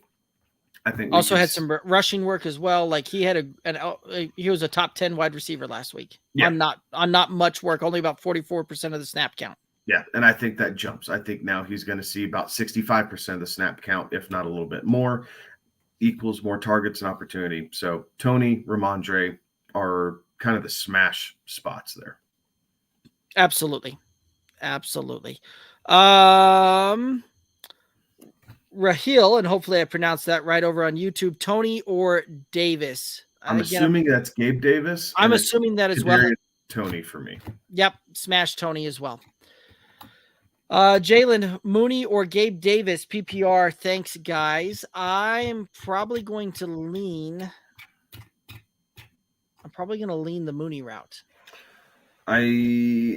I think for this game I am playing against Atlanta, who has not been very good against the pass. Like Derek said, they don't rush a whole lot, so Fields is going to have more time there in the pocket to be able to pick apart that defense a little bit. They will get the safeties brought up, right? Like we expect that. We expect that David Montgomery is going to have RB1 upside this week and have kind of a strong bell cow type performance. Eventually, those safeties are going to have to creep up. They're going to take a couple deep shots to Mooney. While I like Gabe Davis, Gabe Davis is always a ceiling play. I just talked myself out of it. I'm taking Gabe Davis in the dome. I'm taking the better passing offense in Gabe Davis. Sorry. So we're split. Yep, split decision on that one. And yeah, you have both thoughts there as to why we made that decision, and you can kind of pick which one you like better there and roll with it. Spirit IT, Diggs and Connor for Jefferson. No, there's not enough difference between Diggs and Jefferson to justify Connor, who has been seeing all the work in the backfield. They just let go of Eno Benjamin. The matchup's tough this week against the Niners, but he's really the only guy left. So as long as he stays healthy, you're good. And Diggs and Jefferson, while Jefferson's better, it's not better by that much. Like, you kept on to James Conner for this long, keep him, use him. Yes, a cosign. Jelly of the Month said my thoughts as well. Spirity, Valdez, Scantling, or Donta Foreman. I'm going to go with Donta Foreman.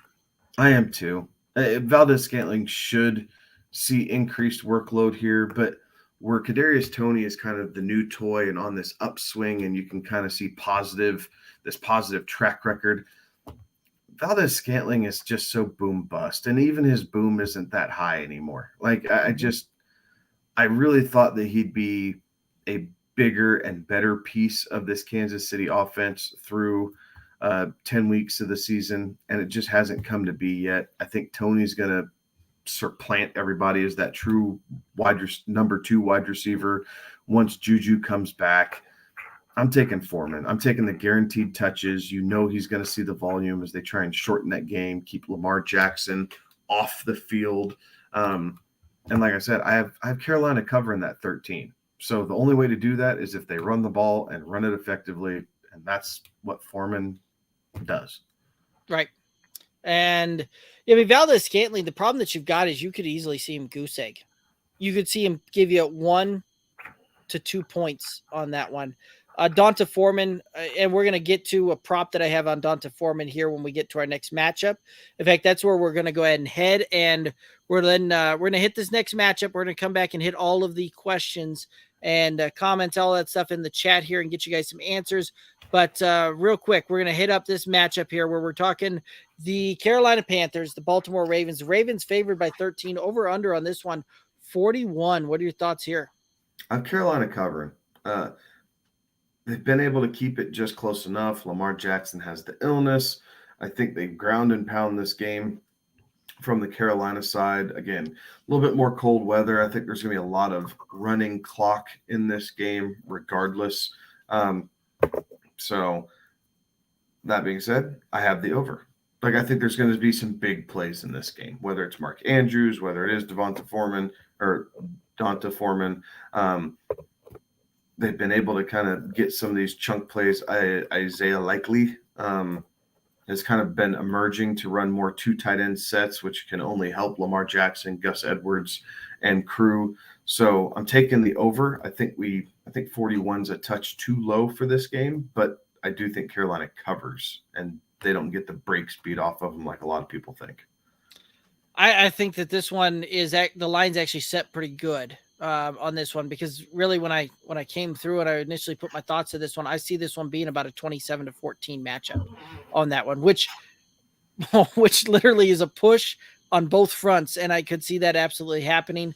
I do think that there's a lot of running clock just kind of continuously on this, but I am going to take Baltimore to cover, especially if Lamar Jackson plays in this one. If he doesn't play, I think you're right. I think Carolina gets this thing much closer. I do like the under on this one. Again, I think that you're going to see Baltimore kind of get out to a lead, and we're just going to see a lot of salting this thing away there. One of the props I really liked was Donta Foreman, right? We've been talking about him a lot tonight, and I think that we are going to see a heavy workload for him. I see him seeing over 13.5 rushing attempts in this one. Yeah, I'm surprised it was set that low. I have Donta Foreman at an anytime touchdown at plus 170. Right, I felt like that was extremely high for the amount of usage that he's seen lately, and really the only consistent red zone threat that Carolina has had recently. Cosign. Yeah, I think you're right. That could be a smash play. Ethan over on YouTube, I was offered Godwin for Tony. The wide receivers are Kupp, DK, and Amari Cooper. Do I do that? I could make a case either way on that one. I probably lean the Godwin route. More so I just know what I'm getting in that one. And realistically, yeah, this is going to be more of a flex play for you because you're going to be consistently starting DK and Amari Cooper there. And this will be a flex guy or a wide receiver 3 on your roster is how I'm seeing that one. Yes. I would rather have Tom Brady's 1A, 1B option depending on the game as opposed to when everybody's healthy, Patrick Mahomes' third option. Right. They throw the ball at about the same clip. Yes, Mahomes has been a little bit more efficient up to this point, but again, I can't get over the fact that the Buccaneers bye week right now, it just really feels like the catalyst for them being a hard out for somebody down the road. Like they find a way to get it together. Godwin gets another week to continue to get healthy, build that chemistry back.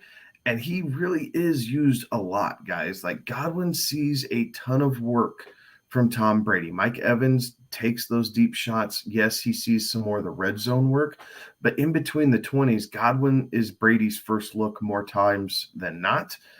And I would always rather have the guy who's the first read than a guy who's the third read. Right. I mean, you're not wrong, right? You go back to week 6, 12 targets, 13 targets, 11 targets, 10 targets, 8 targets. You're talking a massive target share for Chris Godwin out there to the point where there's a lot of other wide receivers that wish that they saw that kind of volume spread out, over the entirety of the season thus far.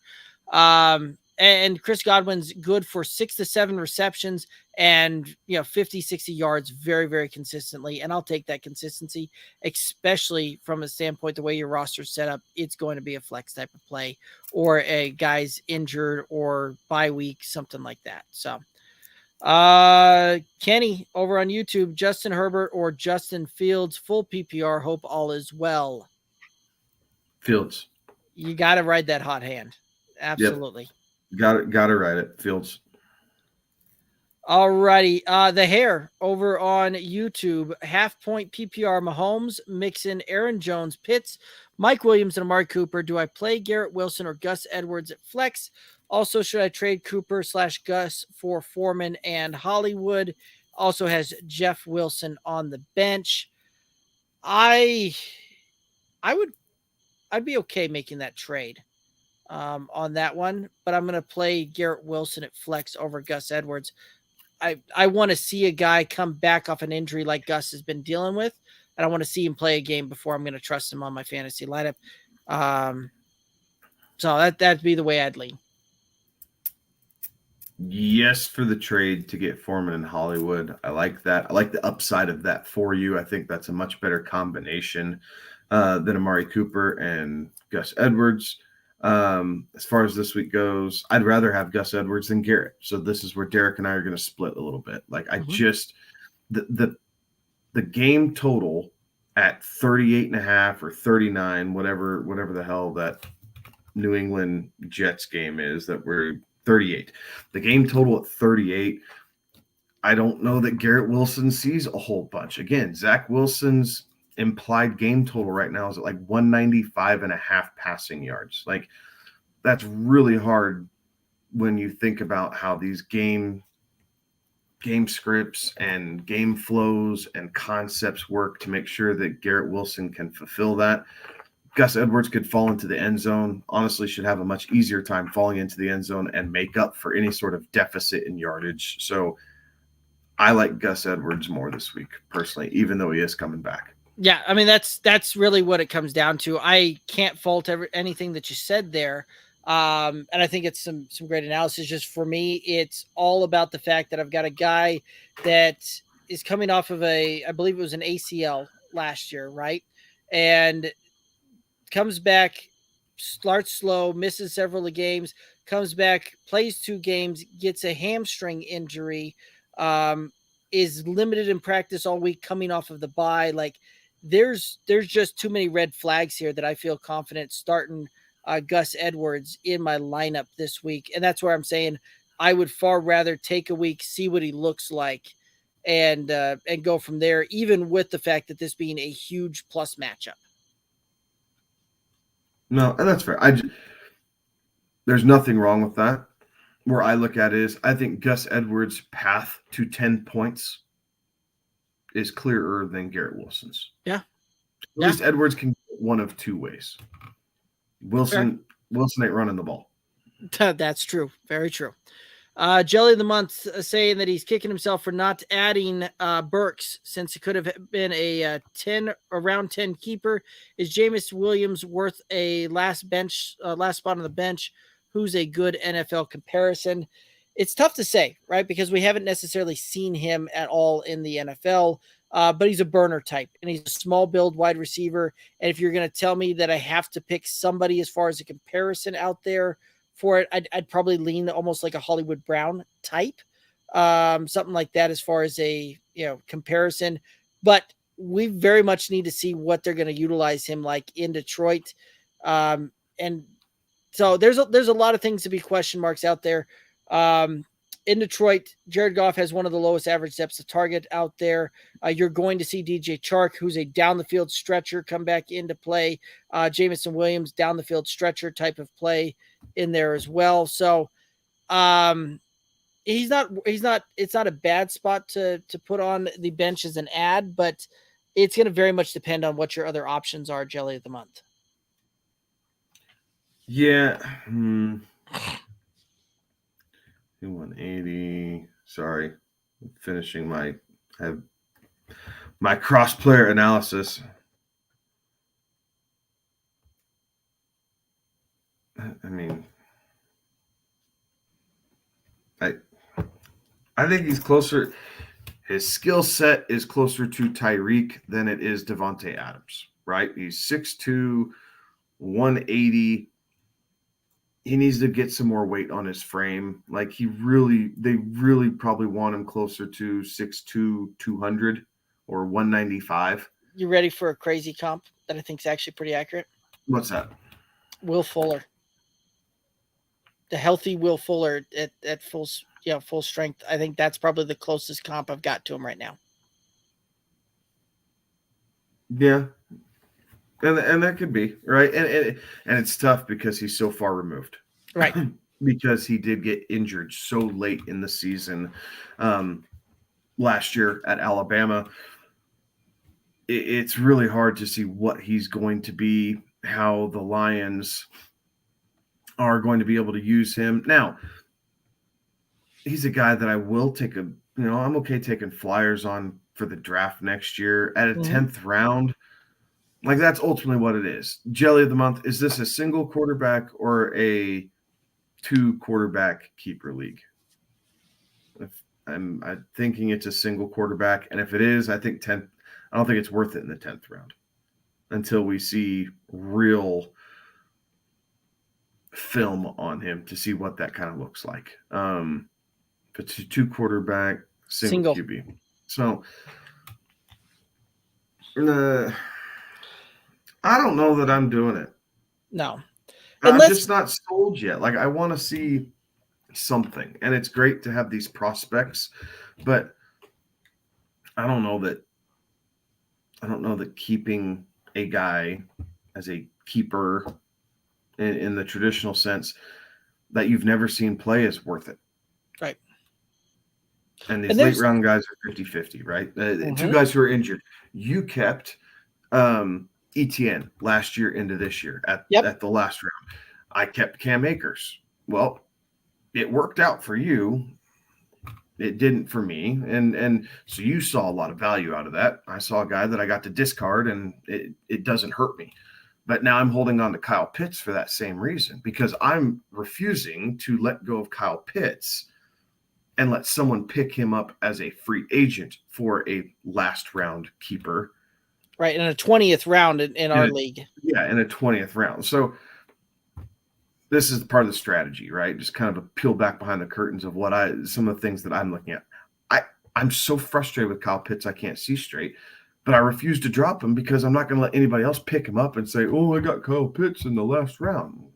No, you're not. You're going to have to draft him early next year, like I did this year, and gamble on it. I'm not going to give that to you. Right.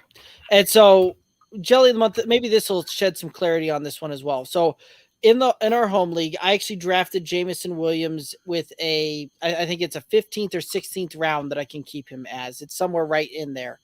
And part of it is because we have enough IR spots that I could immediately move him into an IR spot, and I can kind of wait and see what this thing looks like without it necessarily affecting much of the rest of my roster.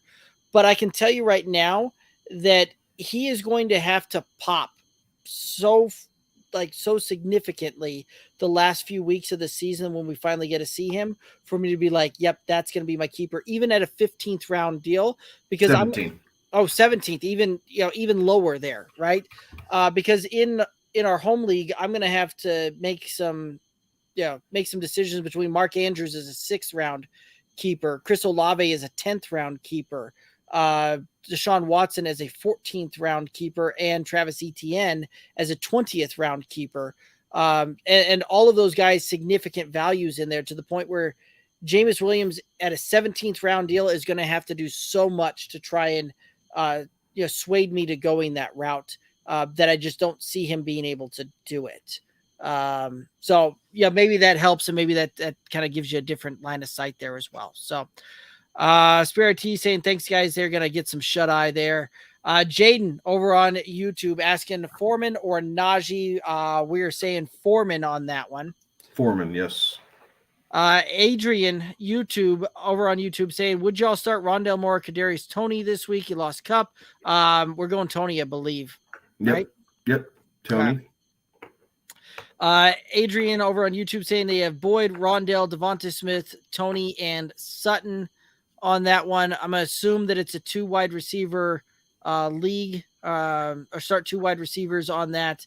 And so at that point, Kevin, throw out the 2 that you're starting out of that list there. Rondale's out. So I could make a compelling case for each one of the remaining 4. I'm going Devonta and Toney. Is how I'm going. You're going Devonta and Toney?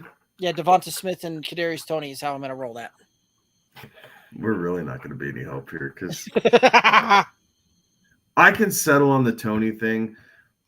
There's a part of me that just has to go back to Sutton because he's the only guy against a really crappy Vegas pass defense. But I don't want to trust the Broncos. So I think I'd rather go Boyd and Toney, given the fact that they have much easier matchups than Devonta Smith has against the Colts. So we both agree on Toney. Mm-hmm. And then you say Devonta Smith, I say Tyler Boyd for this week. Right, and Tyler Boyd, you're right, does have an easier matchup there on that one. And your play may be a little bit more of the prudent play. Like I'll give you that one, because of the fact that Tyler Boyd probably has the higher floor than what Devonta Smith does on this one. I think that Devonta Smith has a little bit higher ceiling this week than what Tyler Boyd does. But there's a chance that Devonta Smith goes out there and gets you 14 or 15 points. There's also an equal chance, I think, this week that he could get you 5 points. Whereas I think Tyler Boyd's going to get you a very consistent 8 or 9 points. So there you go. So I can jump on board with that one there as well. And Adrian, you have some of our thought process there as well. And hopefully that helps you out there. Any other questions, let us know. Again, guys, if you have any questions, comments, anything like that, throw them in the chat. Let's talk about those things. Let's go ahead and head to our next matchup here. We got the Commanders. We got the Texans. Commanders favored by 3, over under on this one, 40.5. What are your thoughts here? I'm taking the Commanders, and I'm taking the over in this one. I think that while Washington kind of stepped up to the plate, I see a little bit of maybe a hangover, maybe a little bit of regression, a little bit of a distraction as another lawsuit hit the team, as they had a minor quarterback controversy there early in the week because Carson Wentz is back. but I see Washington handling this game, covering the 3 points, and I think they find a way to get to it over. Not so fast there. I've got Houston going on the cover here. I home game. I think that you see the letdown. They don't want to win though. I understand that they won't want to win it, but I think that they cover. I think they find a way to get inside of this thing to get into a 1 or 2 point game here. 2021. Yeah, I can see it happening here. Hot dang, here we go. Yes, exactly. A whole lot of not very fun football to watch in this one, I think. But I do think that the over is a possibility. This is one of those that this game feels like it could have a whole lot of a running clock in this thing, the entirety of it. One of the props that I really liked, though, was Brandon Cooks under 4.5 receptions. I have Antonio Gibson under 45.5 rushing yards. I think this is going to be a Brian Robinson game. They're just going to grind them down. Yeah, and Vegas would tend to agree with you because I saw Brian Robinson's props up there in like the 62.5 yards, I think. So I think you're spot on with that one. Hey, guys, we're going to hit up a couple more things here real quick. We'll come back to hit the chat for some of the questions, comments, all that. Monkey Knife Fight. We're going to go ahead and play the afternoon slate here in rapid fire. And with this one here, you can play along with us over at monkeyknifefight.com. And when you sign up, use the promo code GOBFF to get a 100% deposit match up to $100. And for instance, playing this Monkey Knife Fight rapid fire, you can get a times 2.5 prize, and you get both of these guys right. Who do you think has more passing yards? Kirk Cousins, Dak Prescott, Dak getting a 9.5 yard bonus. I'm going with the Dak attack. I agree, right? Especially when he gets bonus yards, things like that. That Dallas defense is tougher. Receiving yards, you go Justin Jefferson, Devontae Adams. Devontae Adams getting 14.5 bonus points. 74. I'm going to lean Jefferson here. I think the Broncos defense at home. Now, Adams did go over that number in week 3, right? When they played this game in Las Vegas, but being on the road's a little bit different. So I think there's some regression there. So I'm thinking Jefferson by a touch. Yeah, I think it's going to be close, but I think you're right. All right. Kenny over on YouTube, pick a wide receiver and a flex from this pool of players. Devonta Smith, Adam Thielen, Melvin Gordon, Tony Pollard, George Pickens. Keep in mind they have A.J. Brown and Hawkinson starting on their team. Well, I'm not going to go with 2 Eagles wide receivers there. So Devonta Smith is immediately out. I'd rather have Pollard and Pickens for me. Yeah, that's where I'm leaning as well. Same thing, too. I don't want to necessarily double up on Thielen and Hawkinson, whose both upsides tend to be falling in the end zone for a touchdown on that Hawkinson's seen a ton of volume since he got there, though. He has. He's seen a ton of targets. So I at least feel that. But I think Hawkinson's targets have come at the detriment of Adam Thielen. Mm-hmm. Like Justin Jefferson's share did not shrink at all. It's been more everybody else towards TJ. So I'm going Pollard and I'm going George Pickens for that. If you really, really like Devonta Smith, Kenny, I'm not going to argue with you playing Devonta Smith over George Pickens. I think that's probably maybe that's what I do want to do. Like that's a clearer path. If Pickens and Smith both have a tougher matchup, and they do, the Bengals are really good on the outside against wide receivers, as are the Colts, but the Colts will probably be just as concerned with A.J. Brown. I'd rather go Smith and Brown, I think, now that I've looked at this and kind of thought my way through. So Tony Pollard and Devonta Smith would be the 2 options I went with this week. We'll agree on Tony Pollard, and I still lean the Pickens route there, just simply from the standpoint I don't want to limit my upside by starting two wide receivers from the same roster there that are both in a tough matchup there, because if the Eagles struggle or the Eagles pivot and they get the run game going and you see Jalen Hurts, rush the ball for 100 yards and Miles Sanders rush the ball for 70 yards, right? Like there's not going to be much passing game in that one. So I'll spread my risk around there a little bit. Champs SC over on YouTube, Lost Cup, Pickens or Slayton. I'd probably play Slayton this week over Pickens. I'm going Pickens. I'm not going to trust Darius Slayton as far as I can throw him. Fair enough. Stevie B over on YouTube. Should I trade Hollywood and Rachaad White for Mike Evans? I love the name. I love the name. Should I trade Hollywood and Rachaad White for Mike Evans? No, I don't think so. We got a little bit more piece. The team's 6-4, last place in a 12-person league. He's got Geno and Russ, Saquon, Najee, Hollywood, Sutton, Gabe Davis, Higbee, Hurst, Christian Watson, Zeke, Rachaad White, Pacheco, and Slayton. So instead of Hollywood, Sutton, you're going Mike Evans and Sutton? Still boom bust. Yeah, and you lose.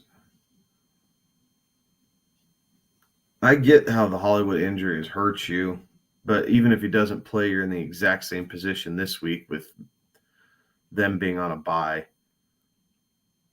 I don't think I'd do it. I think I'm going to keep it and try and help out my running back room here, knowing that Najee hasn't really owed up to his end of the deal. We have Watson emerging, so that kind of helps. You can play Christian Watson over Cortland Sutton now. That's kind of a weekly staple. I think that's kind of what you're leaning for. So I don't think I'm doing it, man. No, I'm holding pat. We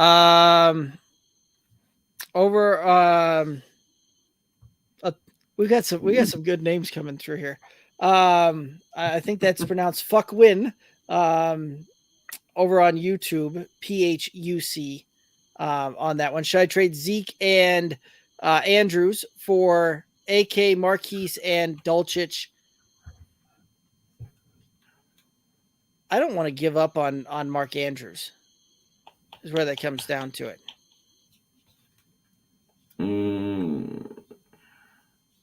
I'm holding pat with Zeke and Andrews is where I'm going with that one. You're holding pat with Zeke and Andrews. I think it is 100% the Andrews that's holding me pat on that. I think I'm making excuse me. I think I'm making the trade as long as you fully intend on starting all three of these guys. If you're not starting all three of these guys and one of them is just going to be on your bench, it doesn't make any sense. But if you are actually you're automatically improving at running back because AK is greater than Zeke. Okay, fine. If Marquise is going to jump into your starting your wide receiver 2 or your flex spot consistently once he's healthy, because he's better than the option you currently have, okay. And then obviously Dulcich will step in for Andrews. So if you're gaining 3 starters out of this trade, yes, I'm making it. If you're only gaining AK as a starter, or get AK and Dulcich as a starter, and Marquise is just going to be an extra wide receiver that you try and figure out if you're going to play him or not, then no, I'm not doing it. And it's all just weekly point totals, right? It's how those buckets fall. But roster construction and kind of what you need. But those are my thoughts behind it. It just depends on if you're starting them, yeah.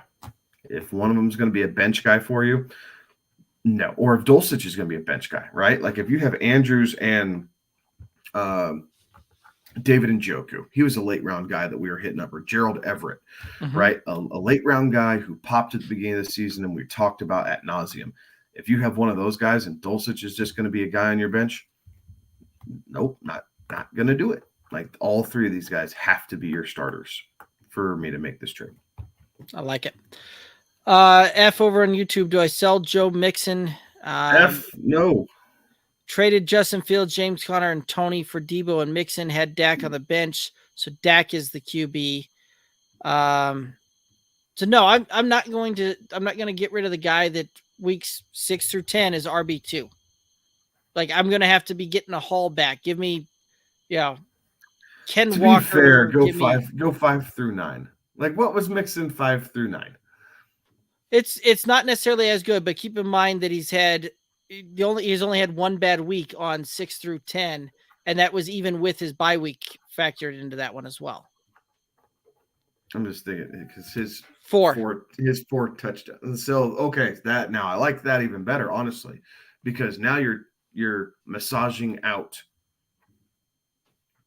the bye week. You still have that big game intact, right? Because that was week 9, but it probably a little bit more comparable. Anyway, I'm not selling Joe Mixon.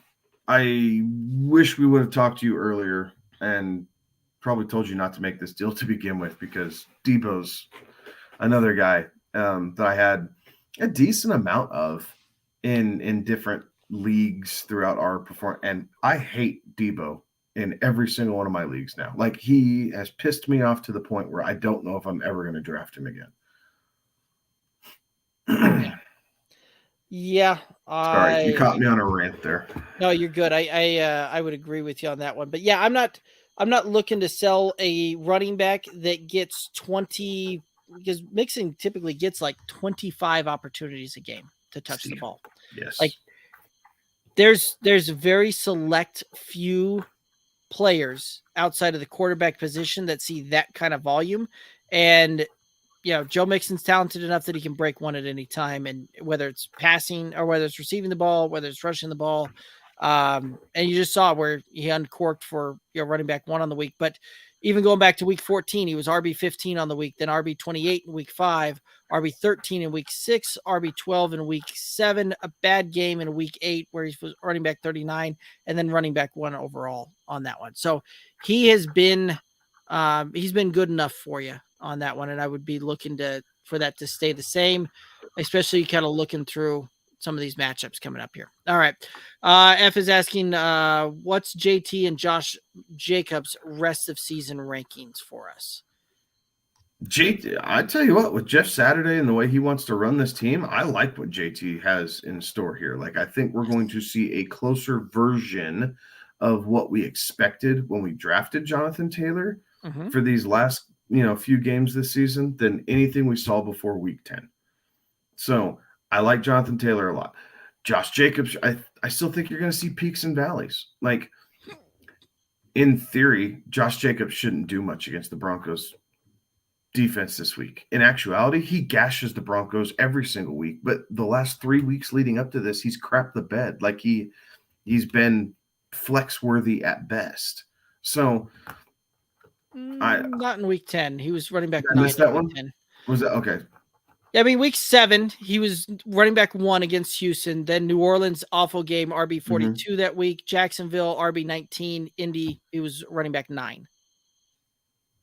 I must have missed the Indy week. It was Jacksonville that surprised me, right? Where they didn't give him the ball, right? It was the big deal. They had the big lead. They didn't use him to salt away the lead, and they ended up losing the game. So I'm not a Josh Jacobs fan still.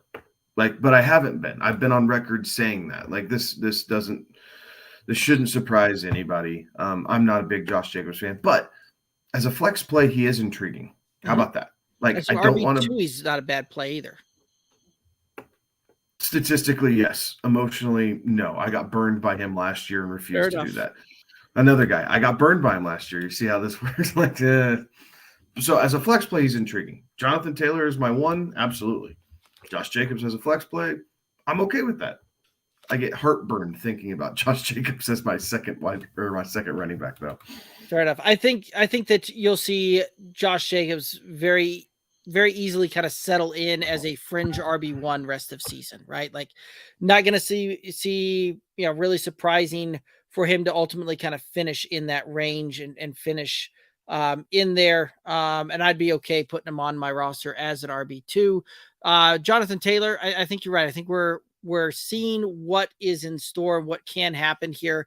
So Jonathan Taylor, I think we're going to finally see him get back to the workload that we all expected out there. And we're going to see him get the ball, 20 times a game to run and get that done there.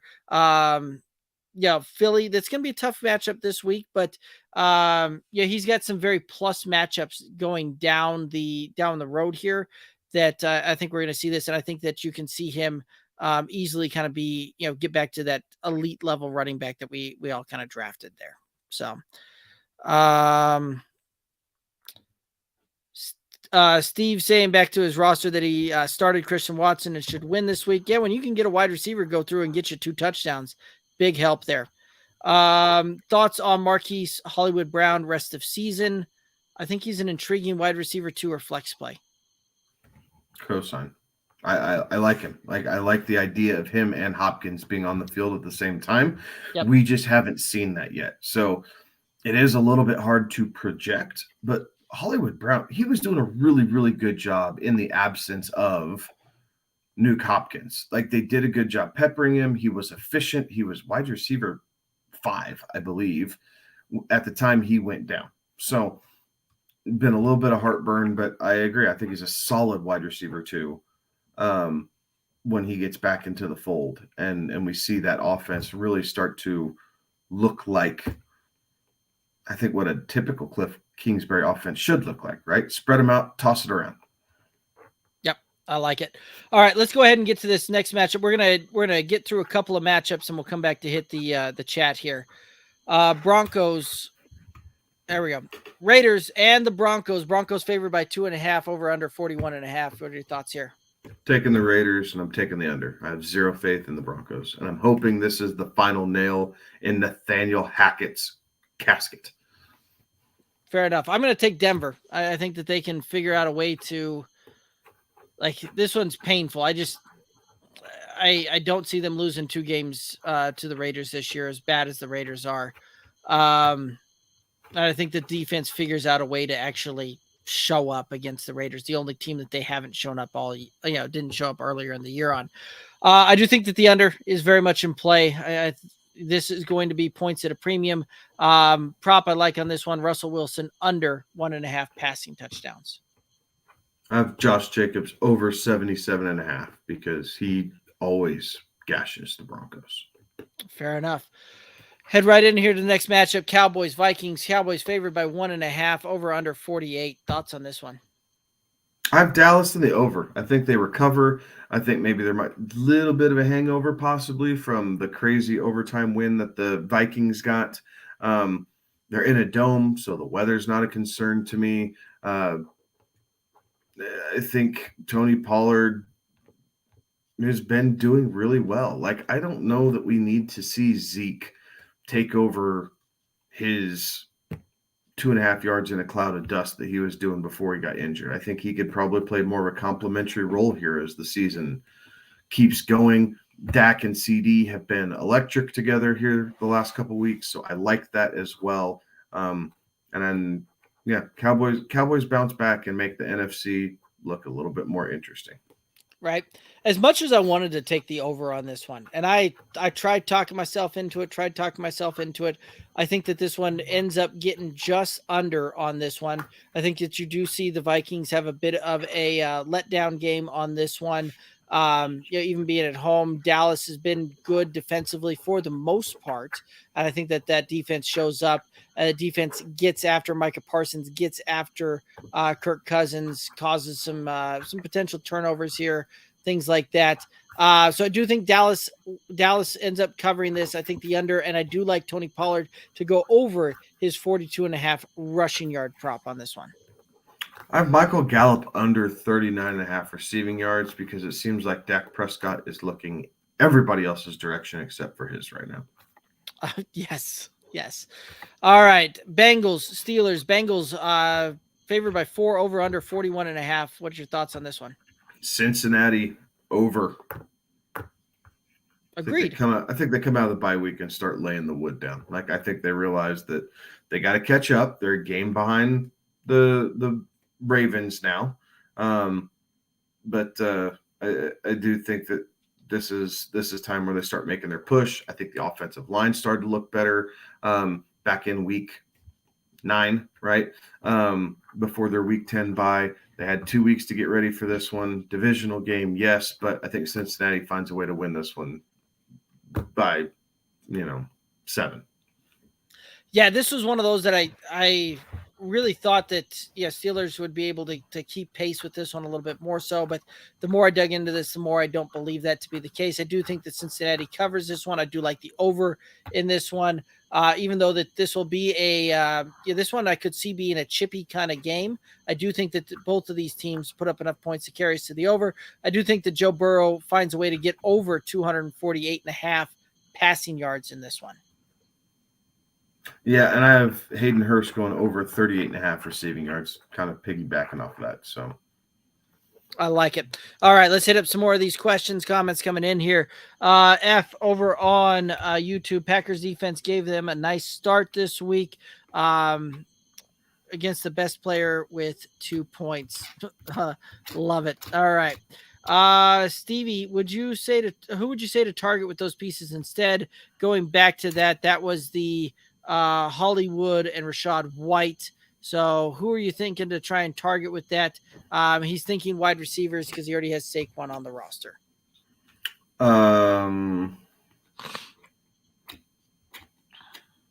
Man, I'm scrolling back to it. Sorry, give me a second. The roster is Geno and Russ, Saquon, Najee, Hollywood, Sutton, Gabe Davis, Higbee, Hurst, Christian Watson, Zeke, Rachaad White, Pacheco, and Slayton. I think after this week, you're okay with Watson and Hollywood. And it's not the sexiest thing in the world, but I think you have some options, right? It's Najee who's letting you down. You wouldn't feel as bad about this if you're first, right? First round draft pick in Najee Harris had showed up for you, right? Saquon did his job as your second round draft pick, being number 2, number 1 overall, depending on what scoring system you're looking at. It's Najee that's let you down.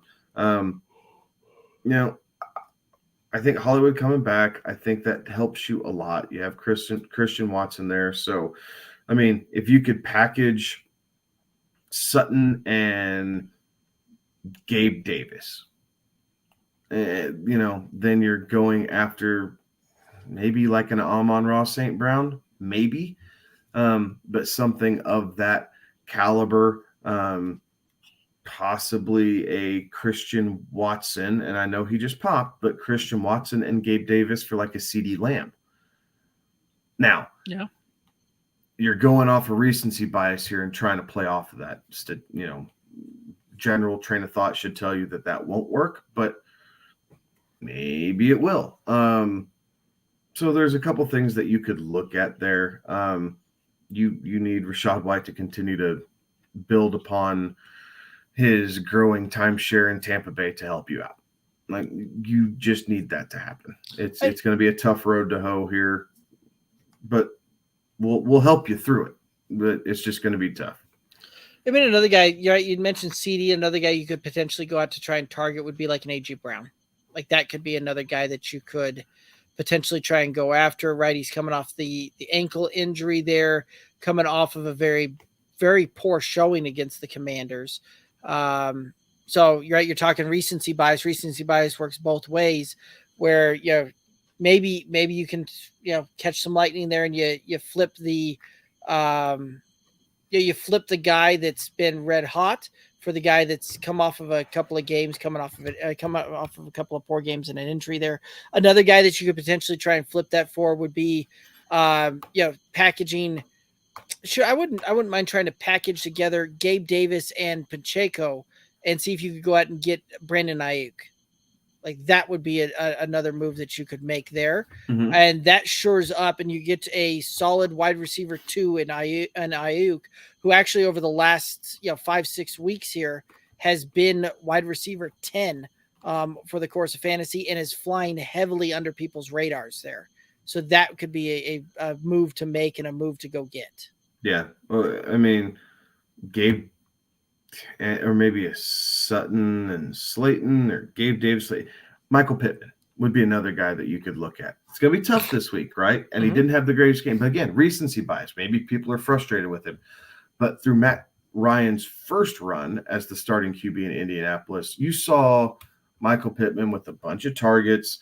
He's kind of underperformed, but he does kind of help solidify that because I like Michael Pittman's consistency more so than Cortland Sutton's or Gabe Davis. So that would help you get a couple extra points into your starting lineup. Yeah. And shoot, you might be able to even flip a Gabe Davis for Brandon Ayuk, like straight up, right? There's enough name power there that you might be able to pull something like that off, especially with a manager that isn't necessarily paying attention to current trends in there as well. So that's going to take some of filling out your roster there a little bit and filling out your league to pull something like that off. Or see what the guy who has Keenan Allen wants. Yep. Right? This is the gamble, right? But this is the type of move that you're going to have to make to get back into it. Is the Keenan Allen owner frustrated enough that he has missed so much time that he just wants production? If he is, see what he's willing to do there with, Sutton or Davis or something like that to get Allen, because he's expected to play this week.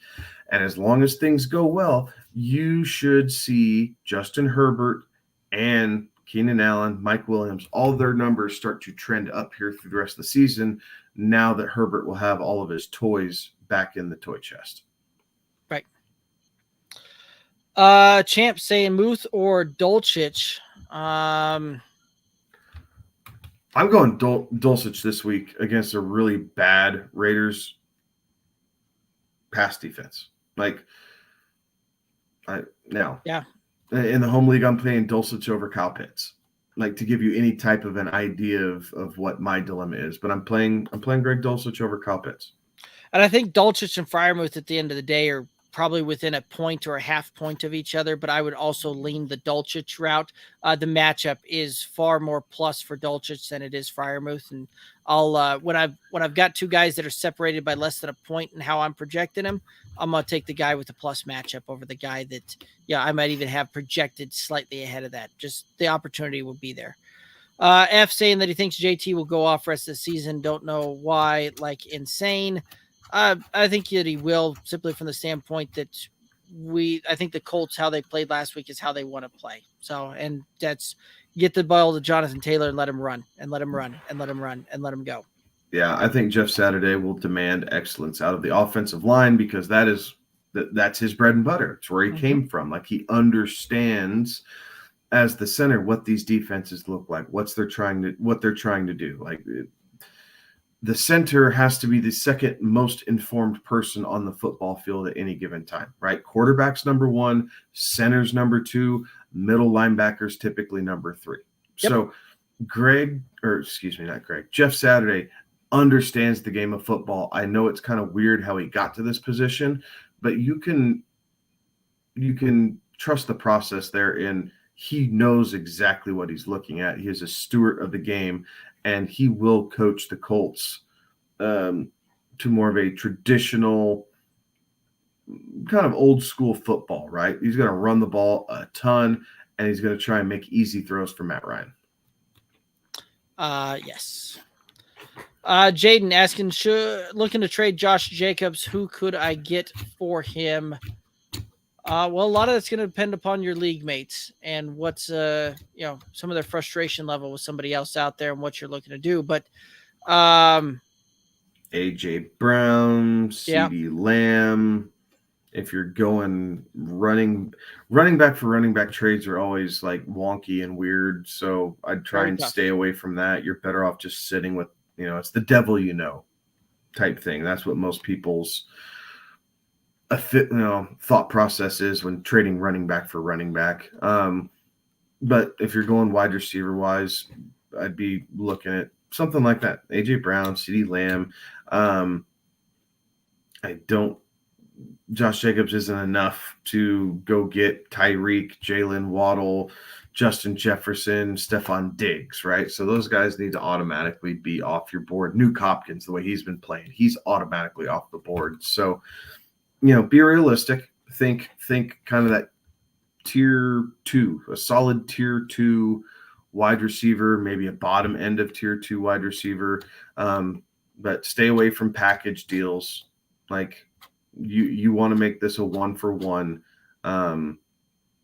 and try and get some bang for your buck here. I was trying to look through that, and I mean, you could. There's Brandon Ayuk and a piece, I guess, would be the package deal, right? With Ayuk being wide receiver 10. You could do something like that, but I mean, you could see about maybe getting Godwin in a piece. Yeah. And the piece could be something in like the tight end room where you're getting a Dalton Schultz, something like that potentially. Like that could be some maneuvers that you could do there, or you could look at potentially trying to get like a Donta Foreman and a solid wide receiver 2 type of thing. You've got enough name power with Josh Jacobs there that you could potentially pull something like that off. F saying that they're glad they changed the game on Sunday for Diggs. I've got mixed feelings on that one for fantasy. I like it. From actual NFL, I want to see these guys play out there in the cold and snow. Like, there's something to those games and something to that I like seeing. But for the entertainment value and for fantasy, yes, I would agree with you. Jaden saying he just got sent to trade Watson for Hollywood Brown. He's got D-Hop. Then no, I don't want both of them. Well, I'm curious if it's that he's got Hollywood Brown and he got sent a trade for Christian Watson for his Hollywood. And at that point, if I've got Hollywood, sure, I'll ship him off and I'll go get something else, right? Like I don't want to overload my wide receiver room with 2 wide receivers on the same deal. Yeah, I agreed. I don't want both Cardinals wide receivers.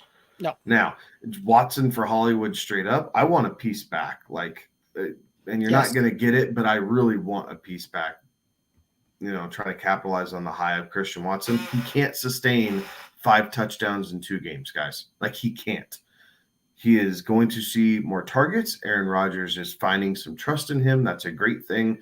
He cannot sustain 5 touchdowns in 2 weeks going forward. Like, we need to have realistic expectations on what Watson is. He is a flex receiver with wide receiver 2 upside. Mm-hmm. Hollywood Brown is a wide receiver 2 with wide receiver 1 upside. Like, we are talking 2 different tiers here. Some more information coming in on that trade that makes a lot more sense. Deshaun Watson. Oh, Deshaun. Man, unless you're desperate for quarterback, unless you're absolutely desperate for quarterback, no, I'm not doing that one. Yeah. Yeah. No. No. And I don't remember you being, Jaden, I don't remember you being strapped at quarterback. Oh, okay. There it is. He's got Deshaun Watson. All right. We're getting more info. It just hasn't popped through here yet. He's got Deshaun Watson. He'd be getting Hollywood, in which case, no, I don't want to get 2 Cardinals wide receivers to go through. The premise of the deal I like, meaning the talent of the player that you would be getting in return for Deshaun Watson. I do like that. Right. But I don't want both. I don't want Hollywood and Hopkins. It's going to hamstring you, and one bad game sends you packing really quickly. Exactly. So, Stevie, should I trade Hurst, Pacheco, Russ for Tua? Yes. Yeah. I wouldn't even just smash yes and move on.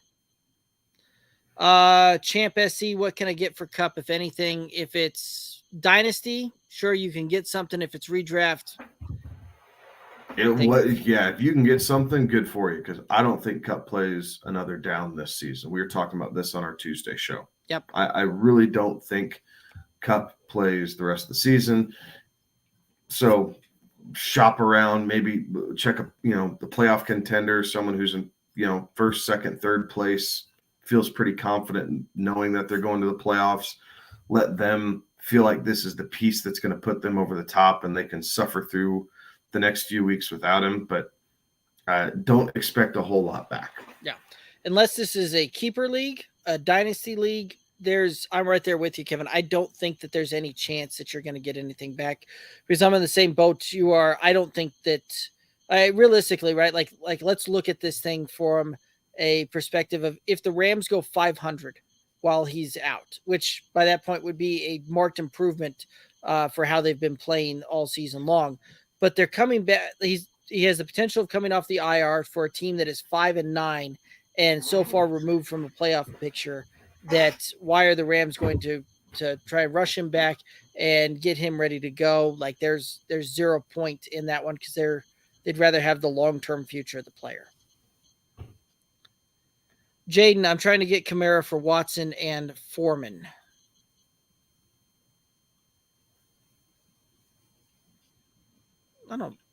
I'm not blown away by it, but I can see where you would want it. I don't hate the deal, but I don't dislike. I don't love it either. So kind of a middle ground meh for me. All right, let's go ahead and hit our next matchup here. We got Kansas City and the Chargers. So Chiefs and Chargers squaring off. Chiefs favored by 5 over under 52. Thoughts on this one? I'm taking Kansas City. I'm taking the over. Like I think this would be a fun Sunday night game. These games are typically higher scoring between these two teams. And hopefully we get to have a little bit of fun. So I'll take Kansas City here. Scoring some points. It'd be nice if Allen and Mike Williams do come back for the Chargers. I think it makes it more interesting and helps push that over for me. So highest scoring game of the week. Obviously, Vegas thinks so. I am inclined to completely agree with them on this one. Cosign. I think that Kansas City comes through, wins this thing by about a touchdown. I'd like the over on this one. I think you're going to see a lot of points put up. Mahomes has a really good game, and I think I really like his prop of over 287.5 passing yards. I like that. And again, I'm matching up in tandem with yours. I'm going to take Kadarius Toney over 50.5 receiving yards. I like it. Let's go ahead and head to our last matchup, the Monday night game here. San Francisco, Arizona, the Niners and the Cardinals. Niners favored by 8 over under 43.5. Thoughts on this one? As this game sits, I am taking Arizona to cover the 8-point spread. If Kyler doesn't go, I'm instantly flipping over to San Francisco. And just instantly. So that is a big caveat for me. But as of now, it's trending like Kyler's going to go based off of everything we've heard. So I will stick with Arizona. I like the under here, though. Like I don't see there being a need for a ton of points. San Francisco's pass defense will be able to hold Kyler in check. DeAndre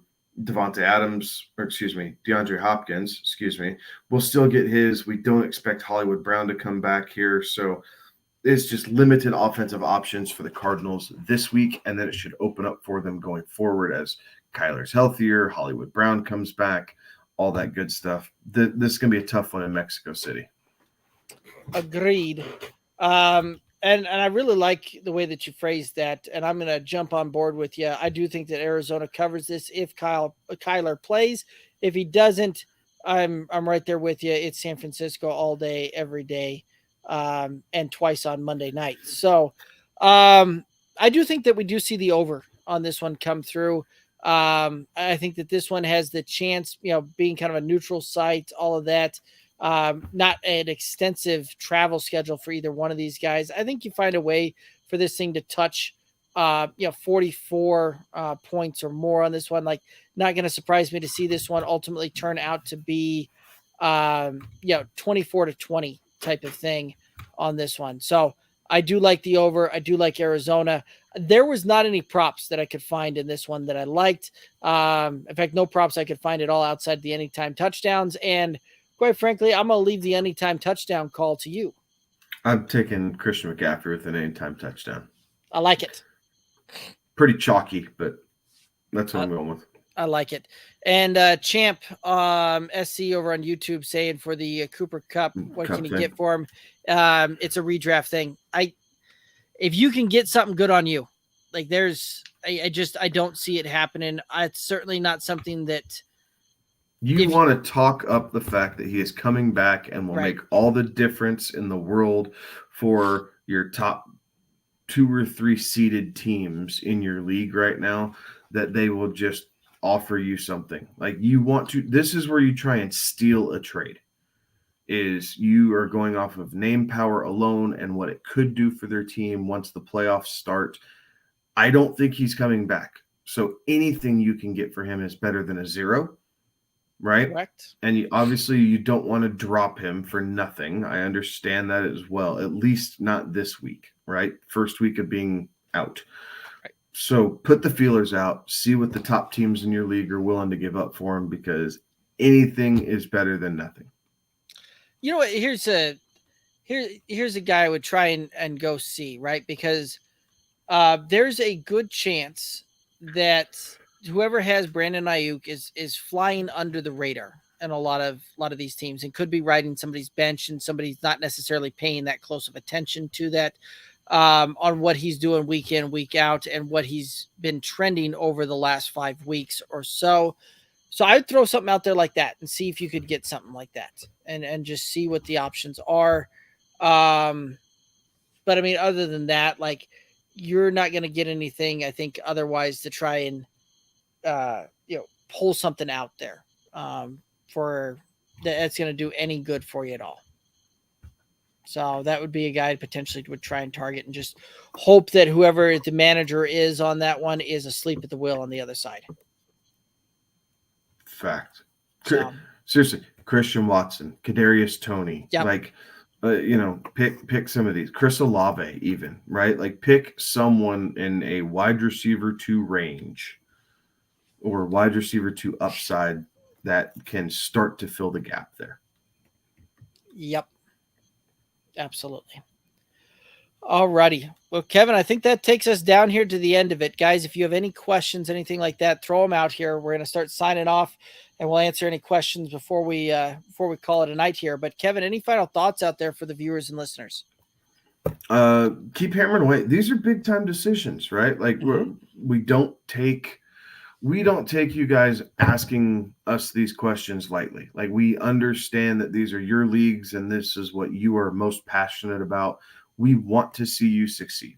And we understand that these are big decisions for y'all. So thank you for entrusting us with the information and allowing us to have an input. Whether you take it or not, that's fine. But just having an input on it to give you a different perspective. Good luck to everybody this weekend. Let's have fun, and let's continue grinding this thing out. Absolutely. So yeah, that's going to take us down here to the end of it. Again, you can find us on all the socials: Twitter, Instagram, Facebook, TikTok, at Good Old Boys FF. And again, the best way to support this independent podcast, head over to the YouTube channel, the Good Old Boys Fantasy Football Podcast YouTube channel, youtube.com/@GoodOldBoysFF. Click the subscribe button over there. Help us out. We're trying to make that march towards 1,000 subscribers over there, just past 700 a little bit ago. So every single one helps us out. And again, best way to support us is over there on the YouTube. Anyway, any questions, anything like that before we go live again on Tuesday night, 11 p.m. Eastern, hit us up, DM us, add us on all those socials, all that good stuff. That's going to do it for us. He's Kevin. I'm Derek. Have a good one. Be safe. Toodaloo.